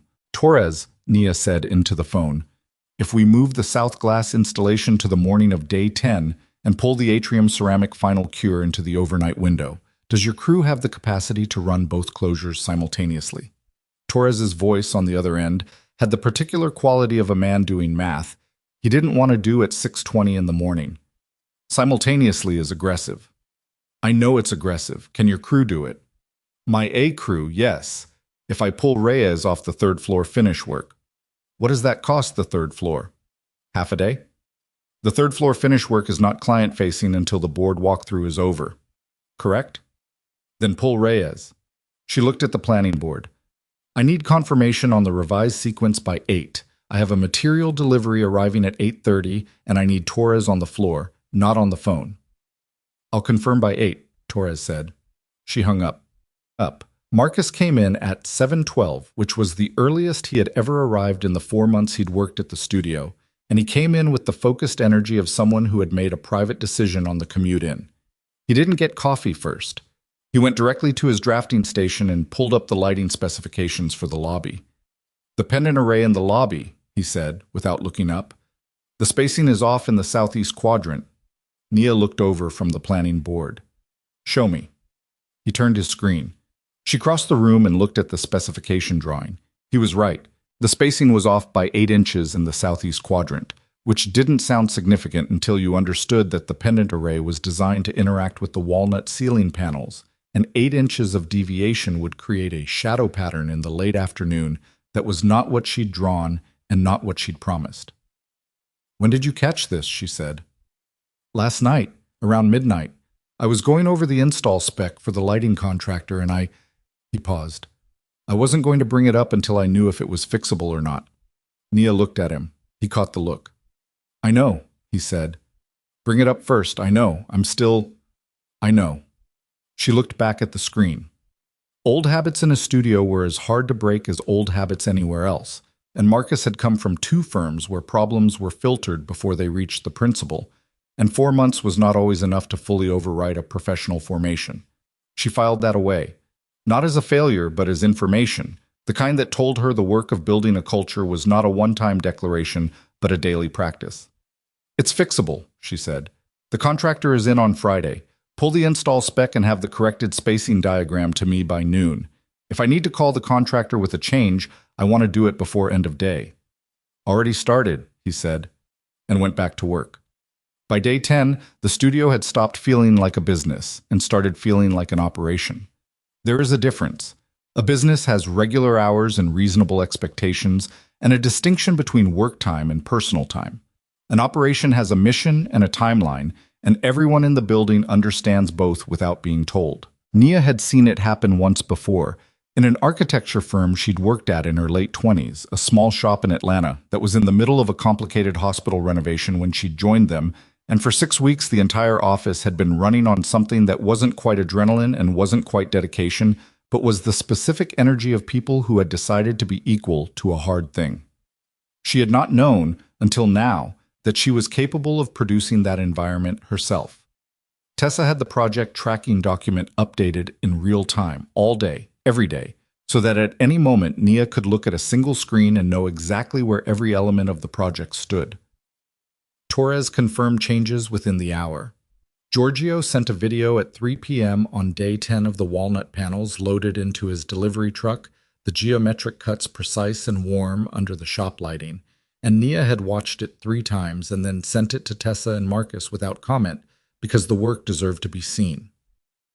Adrian called on the evening of day 10. She was in the building when he called, walking the space with a flashlight because the main lighting was still being calibrated and the installation crew had gone home for the night. She answered while standing in the middle of the lobby with the walnut panels overhead and the ceramic tile floor of the atrium visible through the open archway to her left. "I'm in the building," she said. "I know, Torres told me." "Torres updates you." "Torres updates me on unusual activity. A principal walking her own project at 9 p.m. qualified." A brief pause. "How does it look?" She turned her flashlight upward. The walnut panels caught the beam and returned it warm, the geometric shadows falling exactly as she'd drawn them in the back of the car. The concrete behind them was raw and honest and old. "It looks like itself," she said. "Is that good?" "It's the best thing it can be." She heard him breathe on the other end. Not a sigh. More the sound of a person who has been holding something and is releasing a fraction of it. "The board confirmation for Thursday morning came through today. 12 members plus 2 advisors." "I know. Seo is on the guest list." Nia was quiet for a moment. She moved the flashlight to the atrium archway. The ceramic tiles, deep blue-green and terracotta, large format, each one slightly imperfect in the way of handmade things, were fully cured now, the grout issue resolved cleanly, the surface continuous and resonant and exactly right. "She called me," Nia said. "I know that too."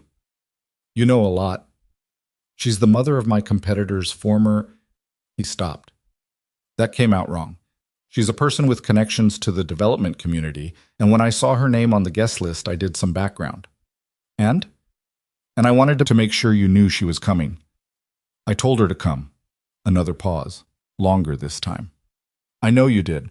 I just wanted to make sure it was still— I wanted to make sure you were all right with it." Nia lowered the flashlight. The lobby was dark except for the residual light from the street through the high windows, and the space was huge and quiet around her. She thought about what it meant that he had looked up who Seo was, had found the connection, had called not to manage the situation, but to check whether she was okay. She thought about all the times in her marriage when information had been managed on her behalf, withheld, filtered, decided. She thought about the difference between that and this, a man calling to make sure she knew what was in her own room. "I'm all right with it," she said. "Okay." And he let it go immediately, without circling back, without checking again, the way someone does when they trust the first answer. "I'll let you get back to it." "Adrian?" "Yeah." "The building is good," she said. "I know you can't see it yet, but it's good." A beat. "I believe you," he said. She hung up and stood in the dark lobby with the walnut ceiling overhead and the ceramic atrium through the archway and the preserved concrete and the original oak floor running in long golden lines from the threshold to the back wall. And she thought about a woman who had once been asked to become smaller and had spent 3 years doing exactly that before deciding that the only true answer was to find a space large enough to be exactly the size she actually was. She was standing in it. She turned off her flashlight and walked out into the night. Day 11 was the day everything tried to break at once. The lighting contractor arrived at 7:30 and immediately identified a conflict between the pendant array specification and the electrical conduit positions in the southeast quadrant, the same issue Marcus had caught, now becoming real in the physical space in the way that issues do when they move from paper into the world. The contractor, a compact man named Delgado, who had been doing commercial lighting installation for 18 years and wore his experience as a low-level skepticism about everything, looked at Nia's corrected spacing diagram and looked at the conduit positions and looked at Nia. "The conduit is in the way," he said. "Can it be relocated?" "Relocated?" He said the word the way people say words they consider optimistic. "It's a day's work minimum. You've got—" He checked his watch, then looked at her with the expression of a man doing math he doesn't want to share. "You've got 18 hours. If I had the conduit relocated and you started pendant installation at 6 a.m. tomorrow, what time do you finish? If nothing else goes wrong, 10, maybe 11. The board walkthrough starts at 9. Delgado looked at the ceiling.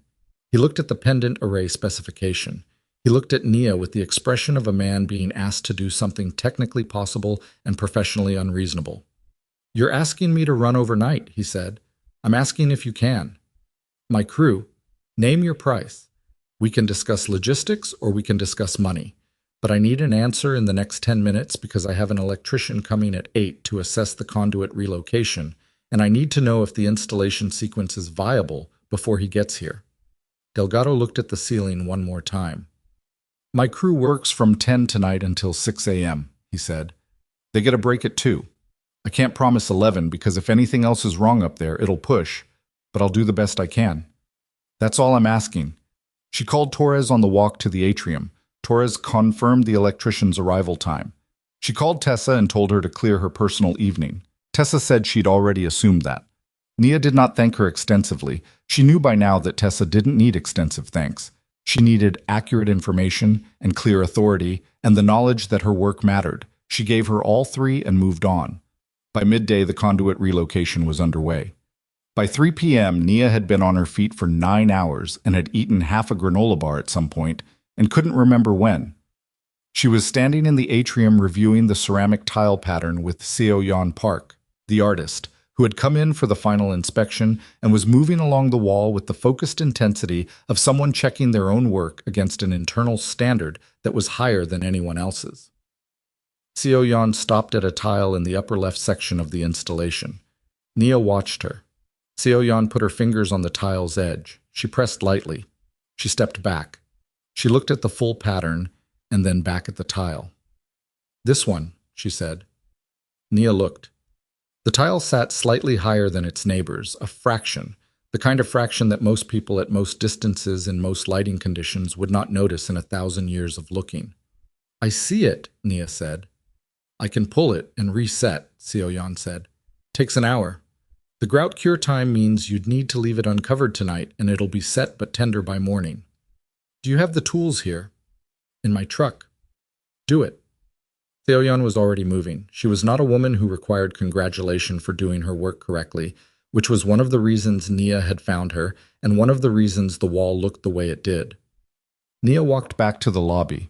She stood in the center of it and turned slowly, looking at everything. The walnut ceiling. The original oak floor, refinished to honor rather than erase what it had been.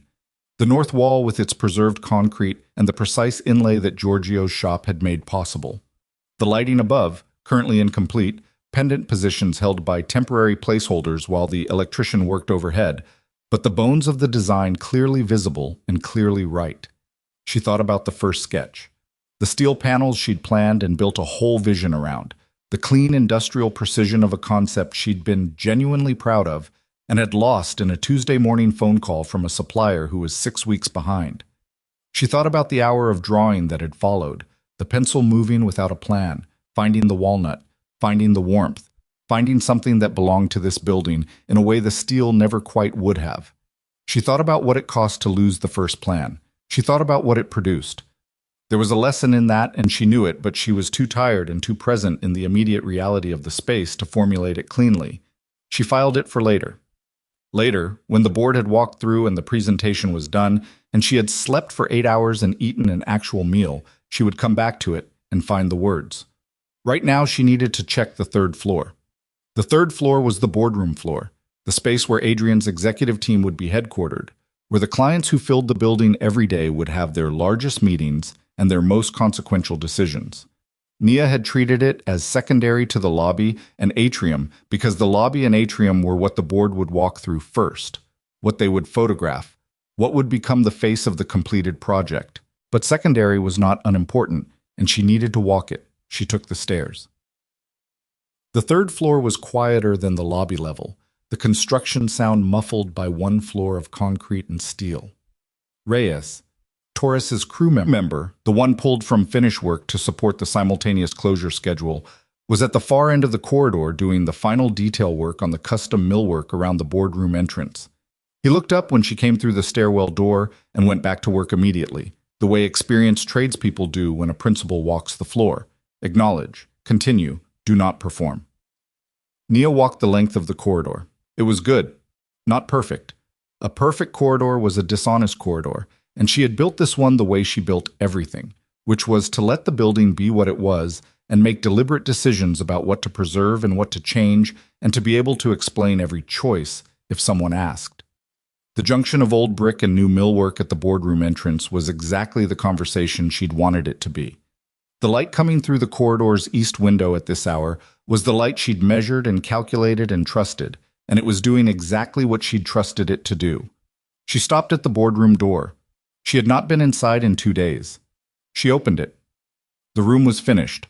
The long table she'd sourced from a furniture maker in Michigan, solid walnut, continuous grain, the kind of table that didn't perform importance but simply had it, sat under the ceiling with the custom pendant array above it, fully installed up here because this had been the first installation zone.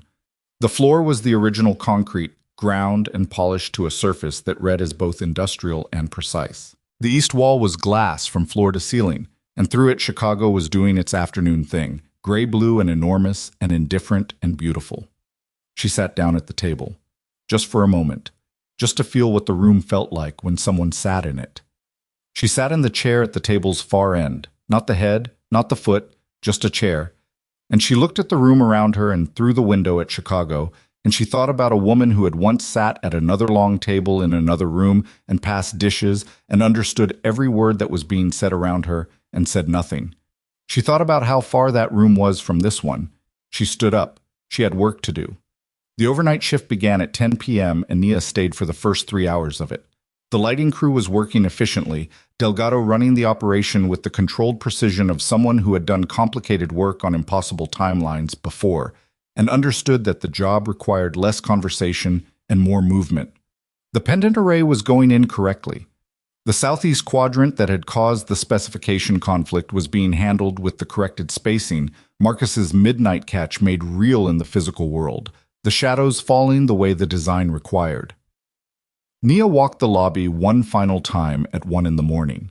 She walked it slowly, in the way she walked all spaces that were near completion, not checking exactly, but listening. Every space has a point near the end of construction where it begins to tell you what it is, where the accumulation of decisions resolves into something with a character, a particular quality of presence. Some spaces never get there. They stay aggregate, the sum of their materials and their specifications and their contractor's execution, all of it correct and none of it alive.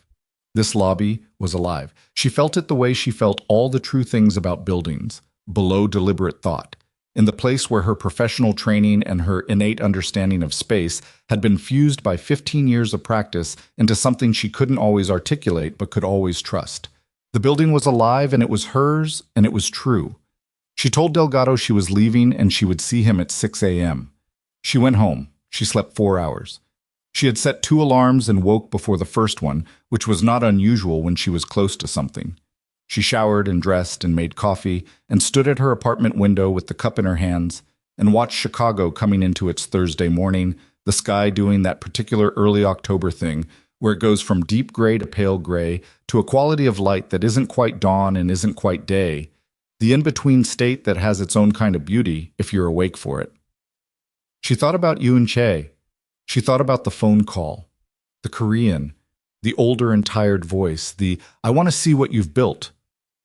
She had been thinking about it in the way she thought about complicated things, which was carefully and without forcing a conclusion, letting the information sit until it told her something true. What she had arrived at, over 11 days of overnight timelines and walnut panels and fired project managers and lighting contractors working until 6 a.m., was this: Yoon Chae-seo was coming to see the work, not to apologize, not to reconcile, not to make anything right in the way of gestures and sentiment. She was coming to look at what Nia had made, and that looking was the closest she could come to acknowledging what she had spent 3 years refusing to see. That was not nothing. It was also not everything. Nia had stopped requiring everything from people who were capable of offering less. That was one of the things she'd built in the last year, alongside the studio and the team and the practice, an internal architecture of what she actually needed from other people, as opposed to what she'd once believed she needed and had discovered she could do without. She finished her coffee. She put on her coat. She went back to the building. The pendant installation was done. Delgado was finishing the final cable management when she arrived at 6:15, and he looked at her from a ladder 8 feet up with the expression of a man who had worked through the night and was going to need a significant breakfast before he was capable of normal human interaction. "It's done," he said. She looked up at the southeast quadrant. The spacing was correct. The pendants hung at the precise intervals of the corrected diagram, which meant Marcus's midnight catch had been translated completely and accurately from paper into the physical world. "Thank you," she said. "Don't thank me until the light's right," he said, and climbed down the ladder. She turned on the pendant array. The lobby filled with light.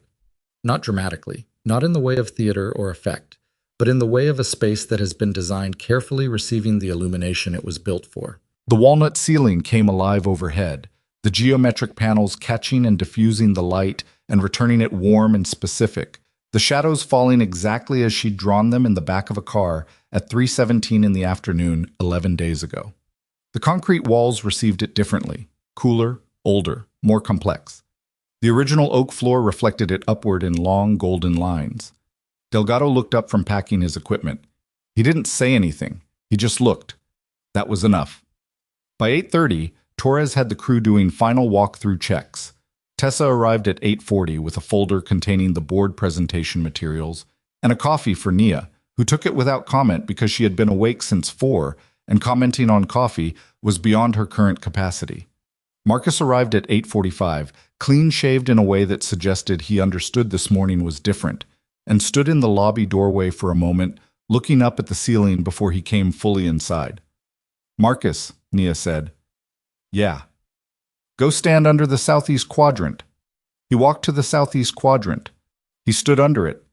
He looked up at the pendant spacing, at the shadow pattern, at the interaction of the pendant array with the walnut panels.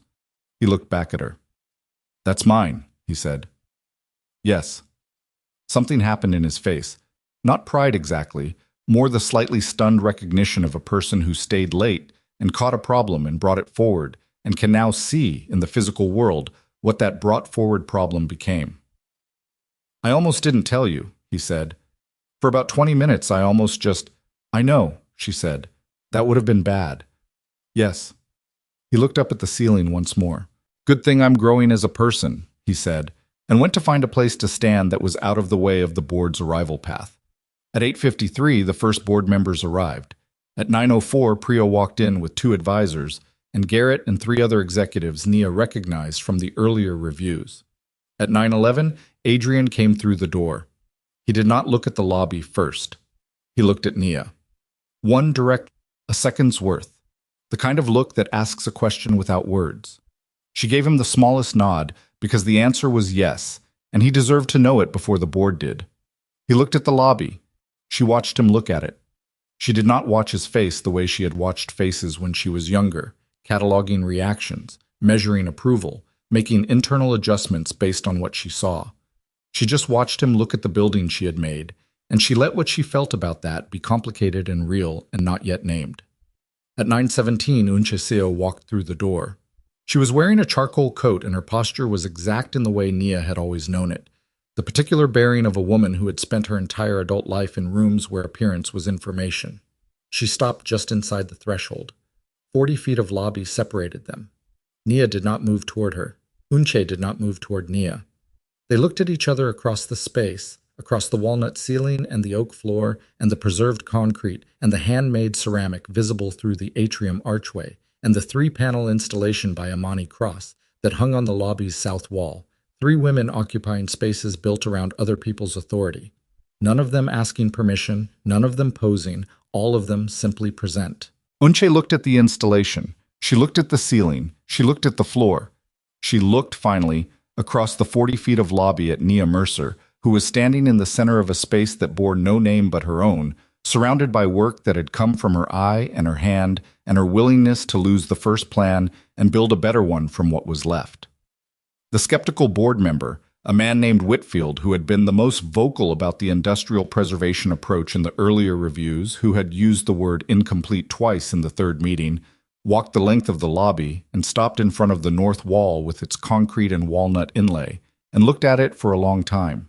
He turned to Nia. "I owe you an apology," he said. "You don't," she said. "You were asking the right questions. The work needed to answer them."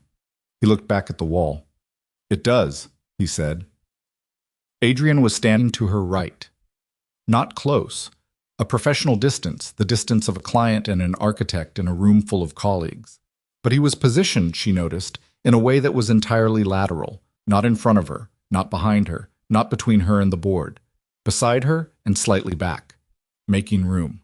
She was almost certain he knew he was doing it. She was almost certain that was exactly why. Whitfield turned to the group. "I'd like to hear about the ceiling," he said. "The original concept was different, I understand."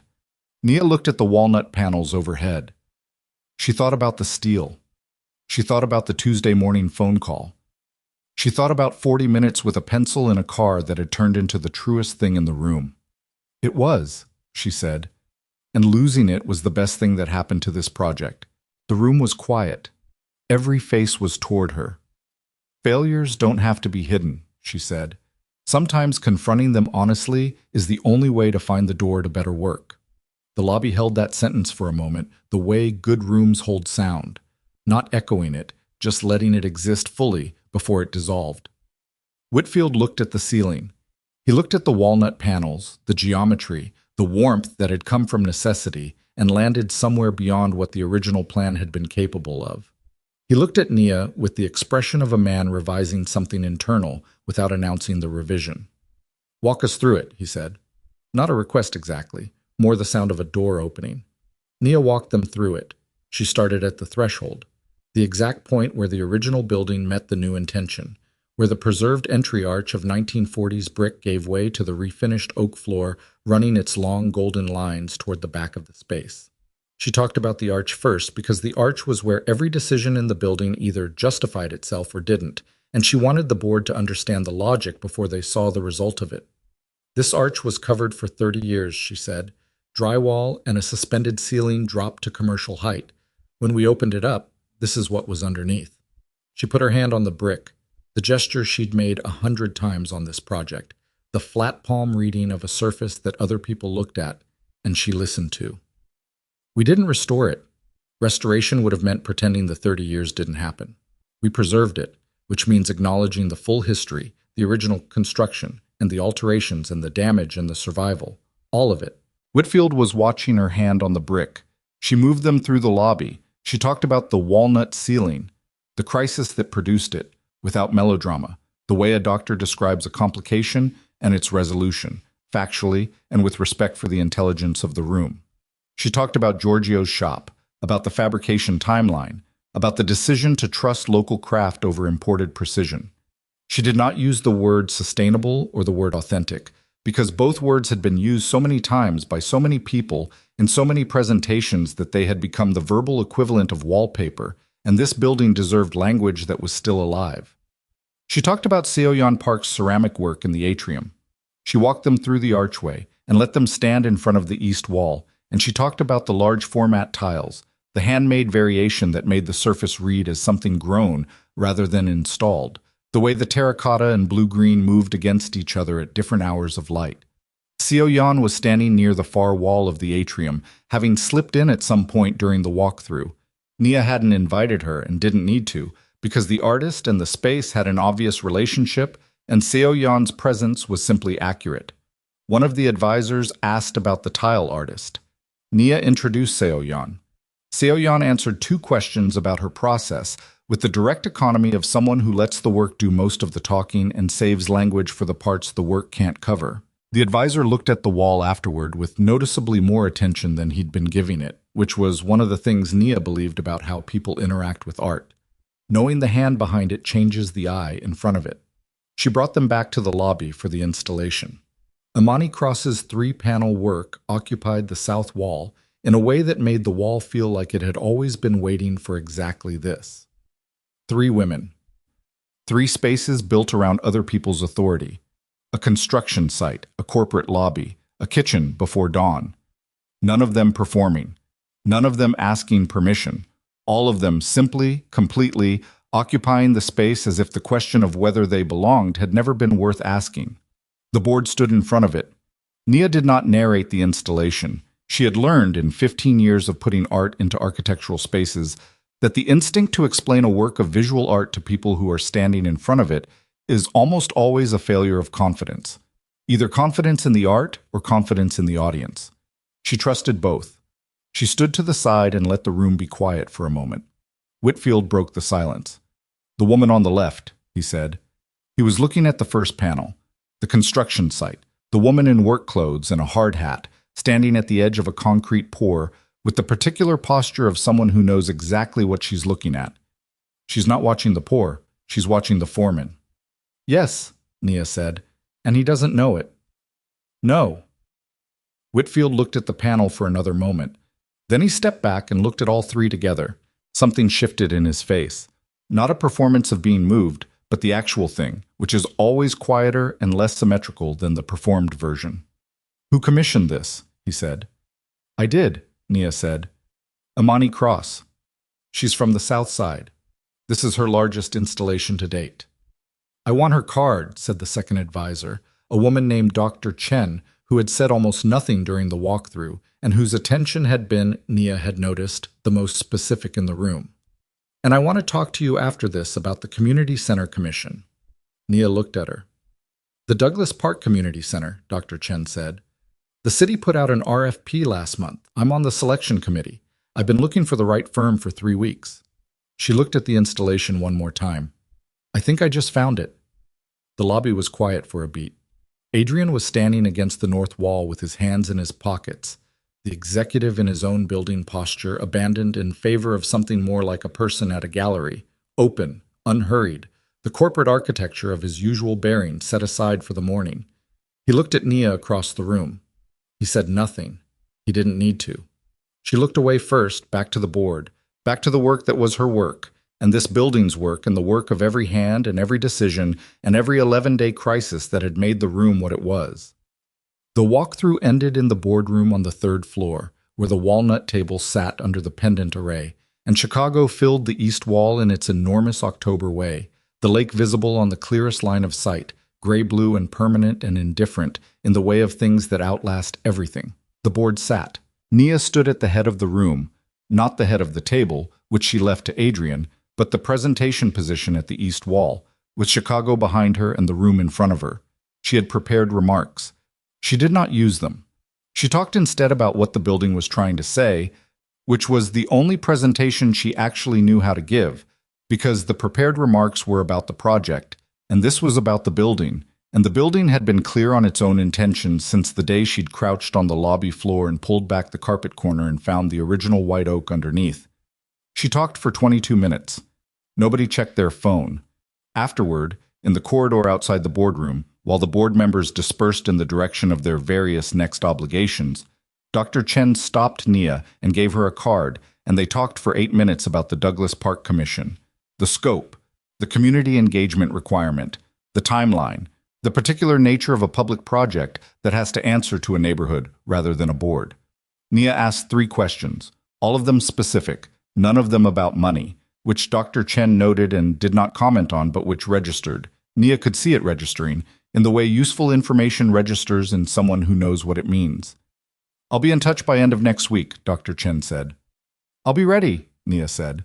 She watched Dr. Chen walk to the elevator. She stood in the corridor with Chicago light coming through the east window, and the building quiet around her, and the particular exhaustion of someone who has been running at full capacity for 11 days, and has just, in the space of 22 minutes, arrived at the thing they were running toward. She needed to find Eunche. She had known, from the moment Eunche walked through the lobby door at 9:17, that the morning was not finished. The look across the 40 feet of lobby, that acknowledgement, that seeing, was not the whole of what the day required. It was the beginning of it. 2 women who had spent 3 years in a complicated and damaging architecture of language and silence had entered the same room and looked at each other across a space that Nia had built with her own hands. And looking was not the same as speaking, and speaking was not the same as arriving at whatever the truth of the thing actually was. She found Eunche in the atrium. She was standing in front of Seo Yan's ceramic wall, alone. The rest of the board and the advisors had moved on. The construction crew had finished their walkthrough checks and dispersed. Seo Yan herself had left quietly, as she did everything. The atrium was empty except for Eunche and the tilework and the October light coming through the skylight above. Nia walked in. Eunche did not turn around immediately. She was looking at the ceramic wall with a focus that Nia recognized. The focus of someone who is using the looking to avoid the arriving, buying a few more seconds inside the safer occupation of observation before the harder thing begins. Nia understood that. She stood beside her. They looked at the wall together. The tiles were extraordinary in this light. The terracotta and blue-green moved against each other in the way Nia had known they would, the handmade variation in each tile creating a surface that was never exactly the same from one point of view to the next. It was alive in the particular way of things made by hand, the maker's breath still in it somehow, the decisions of each individual tile inscribed in the surface for anyone who knew how to read it. Korean joinery, Yoon-chae said, in Korean. She was looking at the millwork around the atrium archway, the traditional joinery technique that Mr. Byun had executed, the interlocking wood geometry that held without hardware and would hold without hardware for 100 years if the building lasted that long. You used Byun's shop. Yes. He's very good. He is. A silence. I looked at the walnut ceiling for a long time, Yoon-chae said. Still in Korean, but different now. Not the performing Korean of dinner tables and family gatherings, the Korean that had been a weapon or a wall. This was just her voice, her actual voice, the one underneath the architecture of who she needed to be in rooms full of people watching her. I understand there was a problem with the original material. There was. And you changed it. Yes. And it's better. Nia looked at the tile wall. Yes. It was quiet for a moment. She was wearing the charcoal coat. Her hands were at her sides. She was not folding them the way she folded them in boardrooms and at family dinners. The composed posture that said she was in control of the room. She was just standing. I knew you understood Korean, Yoon-chae said. The atrium was very still. Nia looked at her. I knew, Yoon-chae said again. Her voice was exact and without drama. The voice of a woman who has decided, after a long time, to stop carrying something by herself.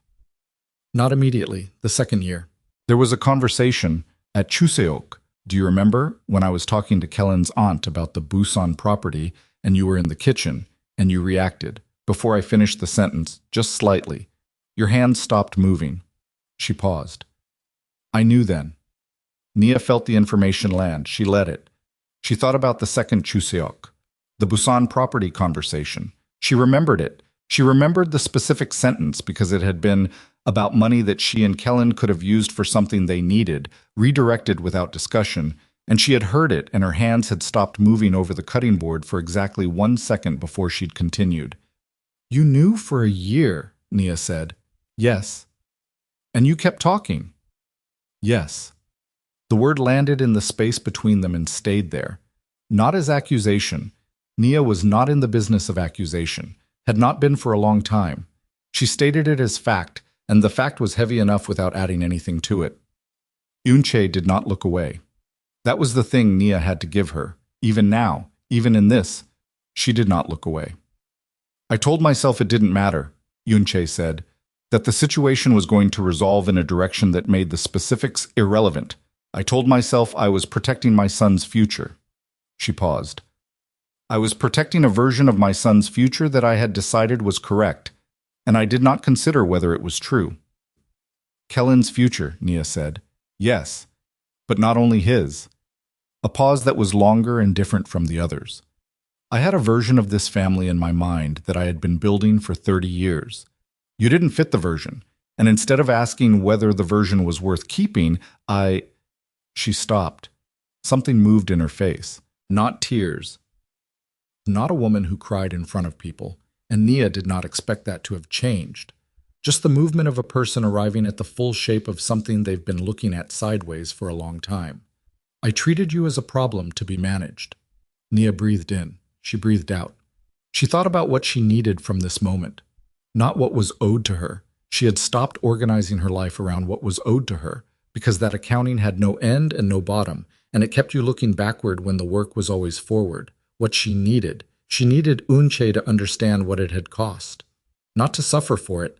Suffering was not the point, and she had no interest in another person's suffering. But to understand. The full weight of it, clearly, without the management and the protection and the version of events that allowed you to believe you were operating from love when you were actually operating from control. You decided what I was strong enough to hear, Nia said. She kept her voice level. Not just in what you said in front of me, in how the family was structured around me, what information I was given, what conversations included me, what decisions happened without my knowledge. For 3 years I was managed, I was handled, by you and by your family, and eventually by Kellan, who learned it from watching you. She paused. I know that isn't how you framed it to yourself. I know you had reasons. I'm telling you what it felt like from the inside. Unche was very still. It felt like being spoken around, Nia said, in every possible sense of the phrase. The silence that followed was long enough to be its own kind of statement. Yes, Unche said finally, just the word, without qualification. Nia looked at the tile wall. She had thought sometimes about what this conversation would feel like if it ever happened. She had imagined various versions, confrontational, emotional, dramatic, in the ways that unresolved things become dramatic when they finally surface. What she had not imagined was this: two women standing in a room full of handmade things, speaking quietly, with the particular exhausted honesty that comes from having been through enough to understand that the performance of feelings is less useful than the feelings themselves. I don't need an apology, Nia said. I'm not saying that to be gracious. I'm saying it because it's true. What I needed was for you to actually see me, not the version that didn't fit your plan. She looked at the archway, the Korean joinery holding its geometry without hardware. I don't know if that's something you can do. I don't know if this conversation does that, but I wanted you to know what was actually being asked of you. Not forgiveness, just accuracy. An accurate picture of what happened and what it cost. Yunche looked at the joinery for a long time. The Byeon work, she said finally. Her voice was different. Something in it had shifted. Not broken, nothing so dramatic. More like a door that has been held shut by pressure, finally settling into a position that is simply open. You found him yourself. Yes. I researched the Woodworkers Association. I drove to his shop twice before approaching him. He doesn't work with many architects. I know, he told me that. Nia looked at the archway. He said most architects tell him what they want it to look like. He liked that I told him what I wanted it to feel like. Unche was quiet for a moment, and then she said, in a voice that was not performing anything, my mother-in-law was a woodworker, in Busan, before she came to Seoul. She paused. She used to say the same thing, that you could teach a person to see a joint. You couldn't teach them to feel whether it was right. Nia looked at her.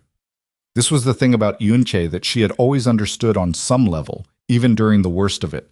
She was not a simple villain. She was a complicated person who had done damaging things from a set of values that made internal sense to her, the way all damaging things make sense from the inside. She was a woman with a mother-in-law who was a woodworker in Busan, and a 30-year vision of a family she had been building, and a son she loved in the imperfect, controlling way of people who confuse love with authorship. She was not nothing. She had never been nothing. That was what made it hard. I'm going to build things, Nia said. That's what I do. And I'm going to put Korean craft in my buildings and Black American art in my buildings, and I'm going to preserve what deserves to be preserved and change what needs to change, and I'm going to put my name on all of it. She looked at Yunche directly. You can watch that or not, but it's happening. With or without your version of whether I belong. Yunche held her gaze. I can see that, she said. She left the atrium without ceremony, without embrace, without the sentimentalized resolution that the moment might have been organized into if either of them had been a different kind of person. She walked through the archway and across the lobby and out the main entrance and was gone. Nia stood in the atrium alone for a moment. She felt the particular weight of something that has been carried for a long time and has just been set down. Not released, not resolved into something clean, but set down. Put on a surface and left there.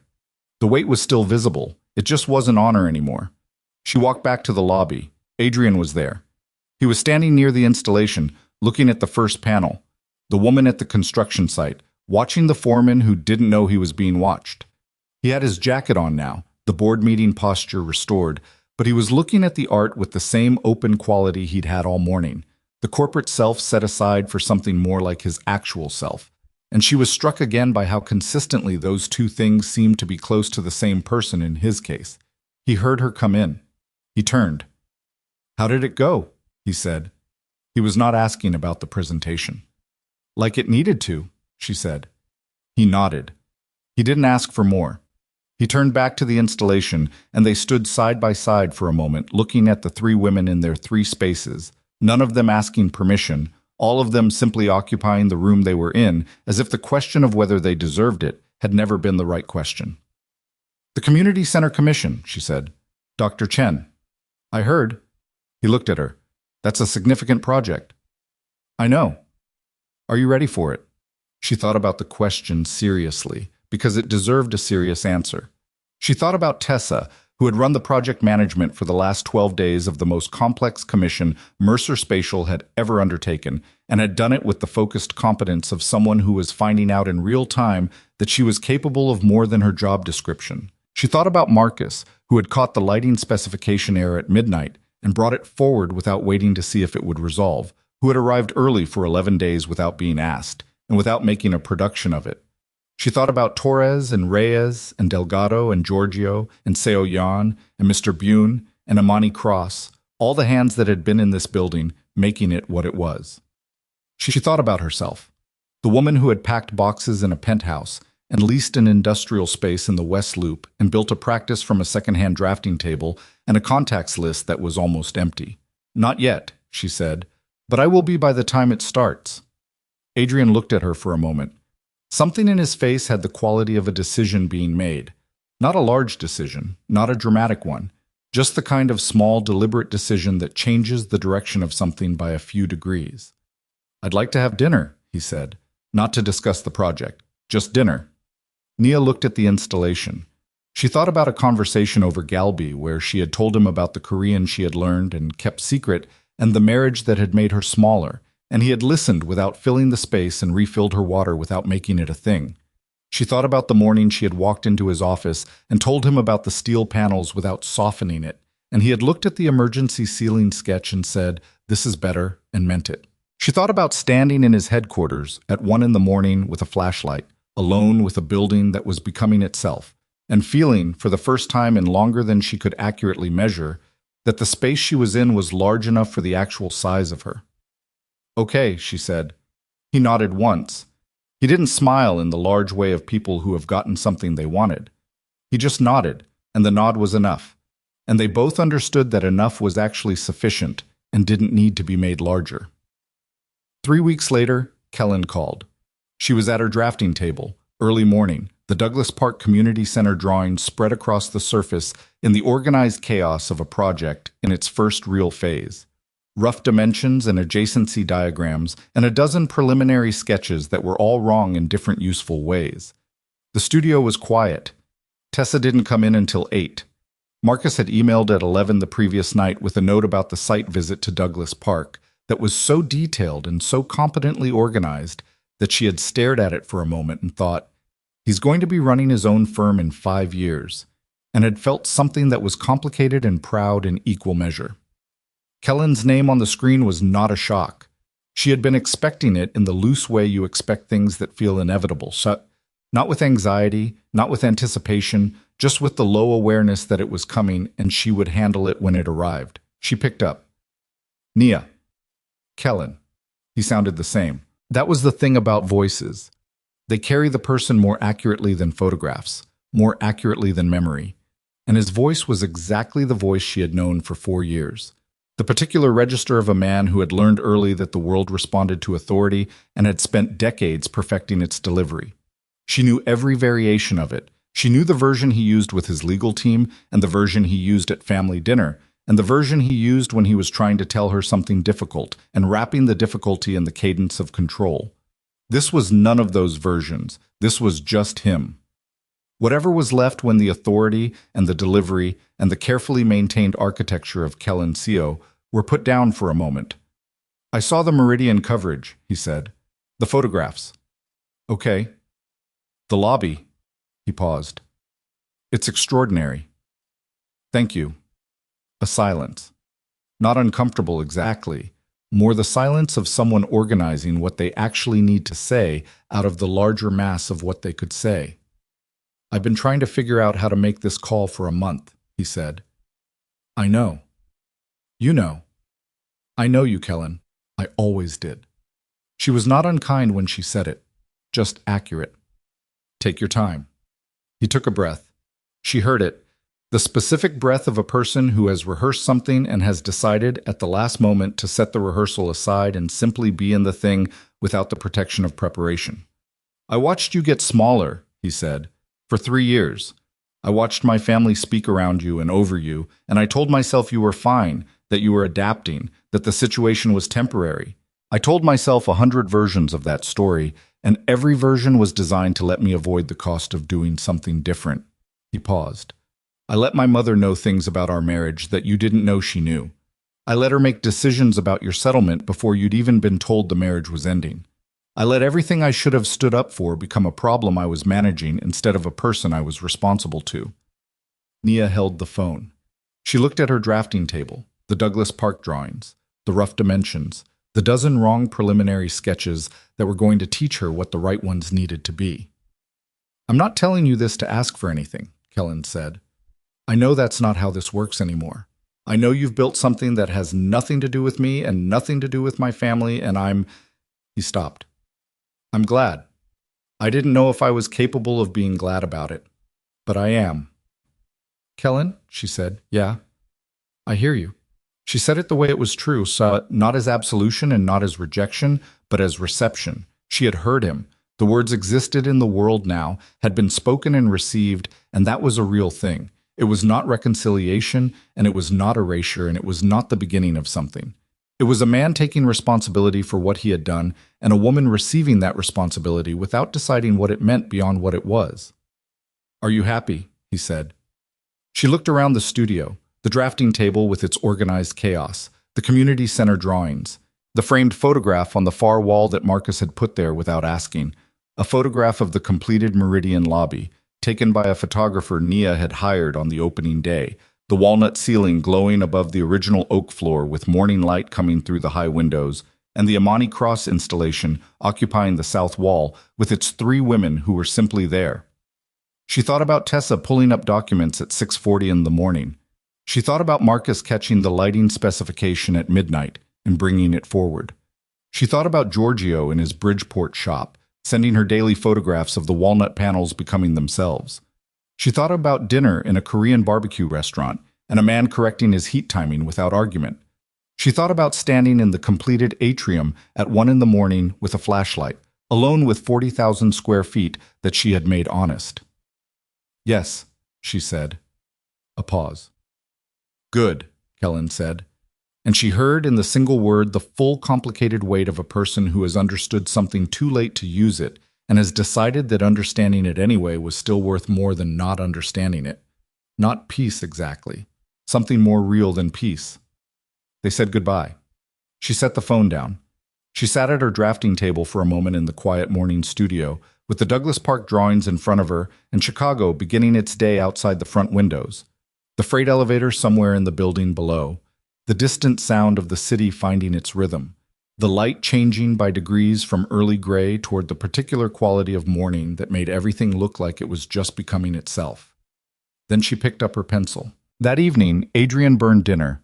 She arrived at his apartment on the north side at 7 to find him in the kitchen with the specific focus of a man who had committed to a task and was not yet ready to announce that the task had gone badly. The smoke was minimal, but the smell was definitive, and the chicken in the pan had achieved a color that no recipe had intended. She stood in the kitchen doorway and looked at the pan. He looked at her. It's recoverable, he said. It isn't, she said. I think... Adrian. He looked at the pan. It isn't, he said. She laughed. It was the full version of it, not the managed half-laugh she gave to things that were mildly amusing in professional contexts, but the actual thing, uncalculated, arriving without permission. It came from somewhere low and real, and it lasted several seconds, and when it was done, her eyes were slightly wet in the way of genuine laughter, and she did not make anything of that. She moved him aside with a hand on his arm and assessed the situation. The chicken was lost, but the vegetables he'd prepped were intact, and there was pasta and a reasonable amount of salvageable ingredients, and she began working with the focused improvisation of someone who is comfortable with the gap between the plan and what's actually available. He stood at the counter and watched her work. You don't have to... he started. I know, she said. She didn't stop moving. He was quiet for a moment. Then, should I be learning something? Probably.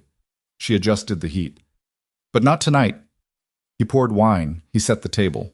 He found the things she asked for without being asked twice, which suggested he knew his own kitchen, despite the evidence of the chicken, and they moved around each other in the small space with the particular ease of people who are learning the physical grammar of each other's presence and finding that it has fewer conflicts than expected. They ate at the table by the windows. Outside, Chicago was doing its October night. The lake somewhere in the dark beyond the skyline. The city lit in its dense and various way. The rain beginning soft and steady against the glass in the manner of a season arriving. She asked about Sunday dinner with his parents. He told her about his mother's particular views on the correct amount of garlic in everything, which were views he shared and which had been a point of spousal disagreement he mentioned with the specific tone of a person who has done enough work on a thing to talk about it without the charge it once carried. She talked about the Douglas Park site visit, the neighborhood, the community meetings she was planning, the particular responsibility of designing a space that had to serve people who hadn't hired her and couldn't fire her and would have to live with her decisions for 30 years. That's the hardest kind of client, he said. It's the truest kind, she said. He refilled her wine. Outside the window, the rain moved down the glass in slow lines, each drop finding the path of least resistance and taking it, the accumulated movement of all of them creating a pattern that was never the same twice. She was looking at the rain when she said it. I spent a long time in rooms where people spoke around me, she said. After that, I spent a long time making sure I was the most important person in every room I was in. Not because I needed the status. Because I needed to know that I couldn't be spoken around anymore. She held her wine glass without drinking from it. I'm starting to understand that's not what I actually need. He was quiet, listening.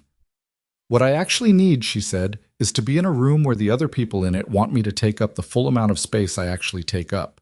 Not more. Not a performance of space. The actual amount. She looked at him. That's harder to find than it sounds. I know, he said. Do you? I spent 3 years in a marriage where I was told that my full amount of space was too much in certain directions and not enough in others. He looked at his wine. I accommodated that for longer than I should have because I mistook accommodation for consideration. It took me a while to understand that I wasn't being considerate. I was just making myself smaller in the places it was inconvenient for someone else to see me fully. He looked at her. So yes, I think I know.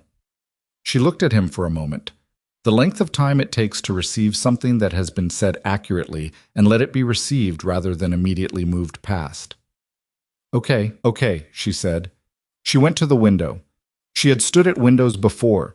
She had stood at a penthouse window with the city 43 floors below and a marriage failing behind her in a room full of things she had made with her hands.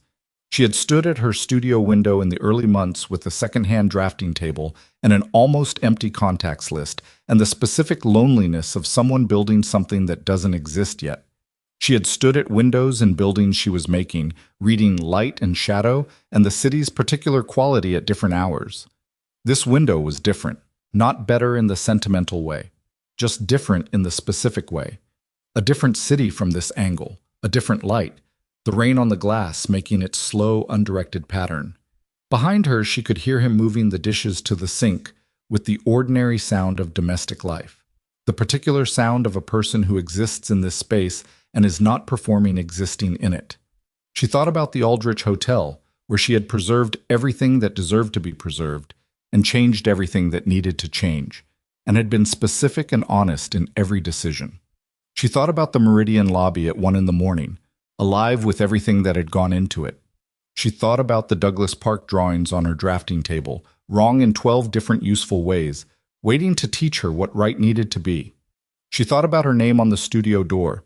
She thought about 3 women in an installation on a south wall who were not asking permission and were not posing and were simply, completely there. Behind her, Adrian asked if she wanted coffee. Black, she said. She heard him filling the kettle. She heard him a moment later pick up a second mug. He already knew. He had asked anyway. That was the thing. That specific combination of knowing and still asking, of having the information and still offering the question, of leaving room for her answer even when her answer was always going to be the same. She did not know yet what to call what that was. She knew what it felt like from the inside, and it felt like the right amount of space. She kept her eyes on the rain.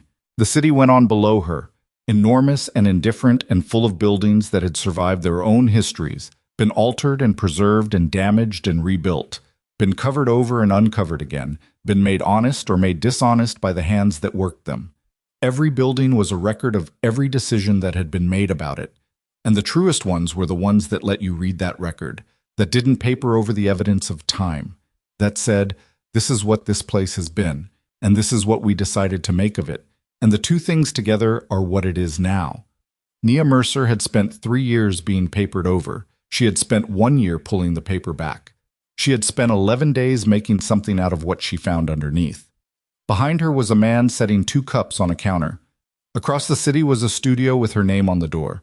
Ahead was a building in Douglas Park, waiting to find out what honest looked like from the inside.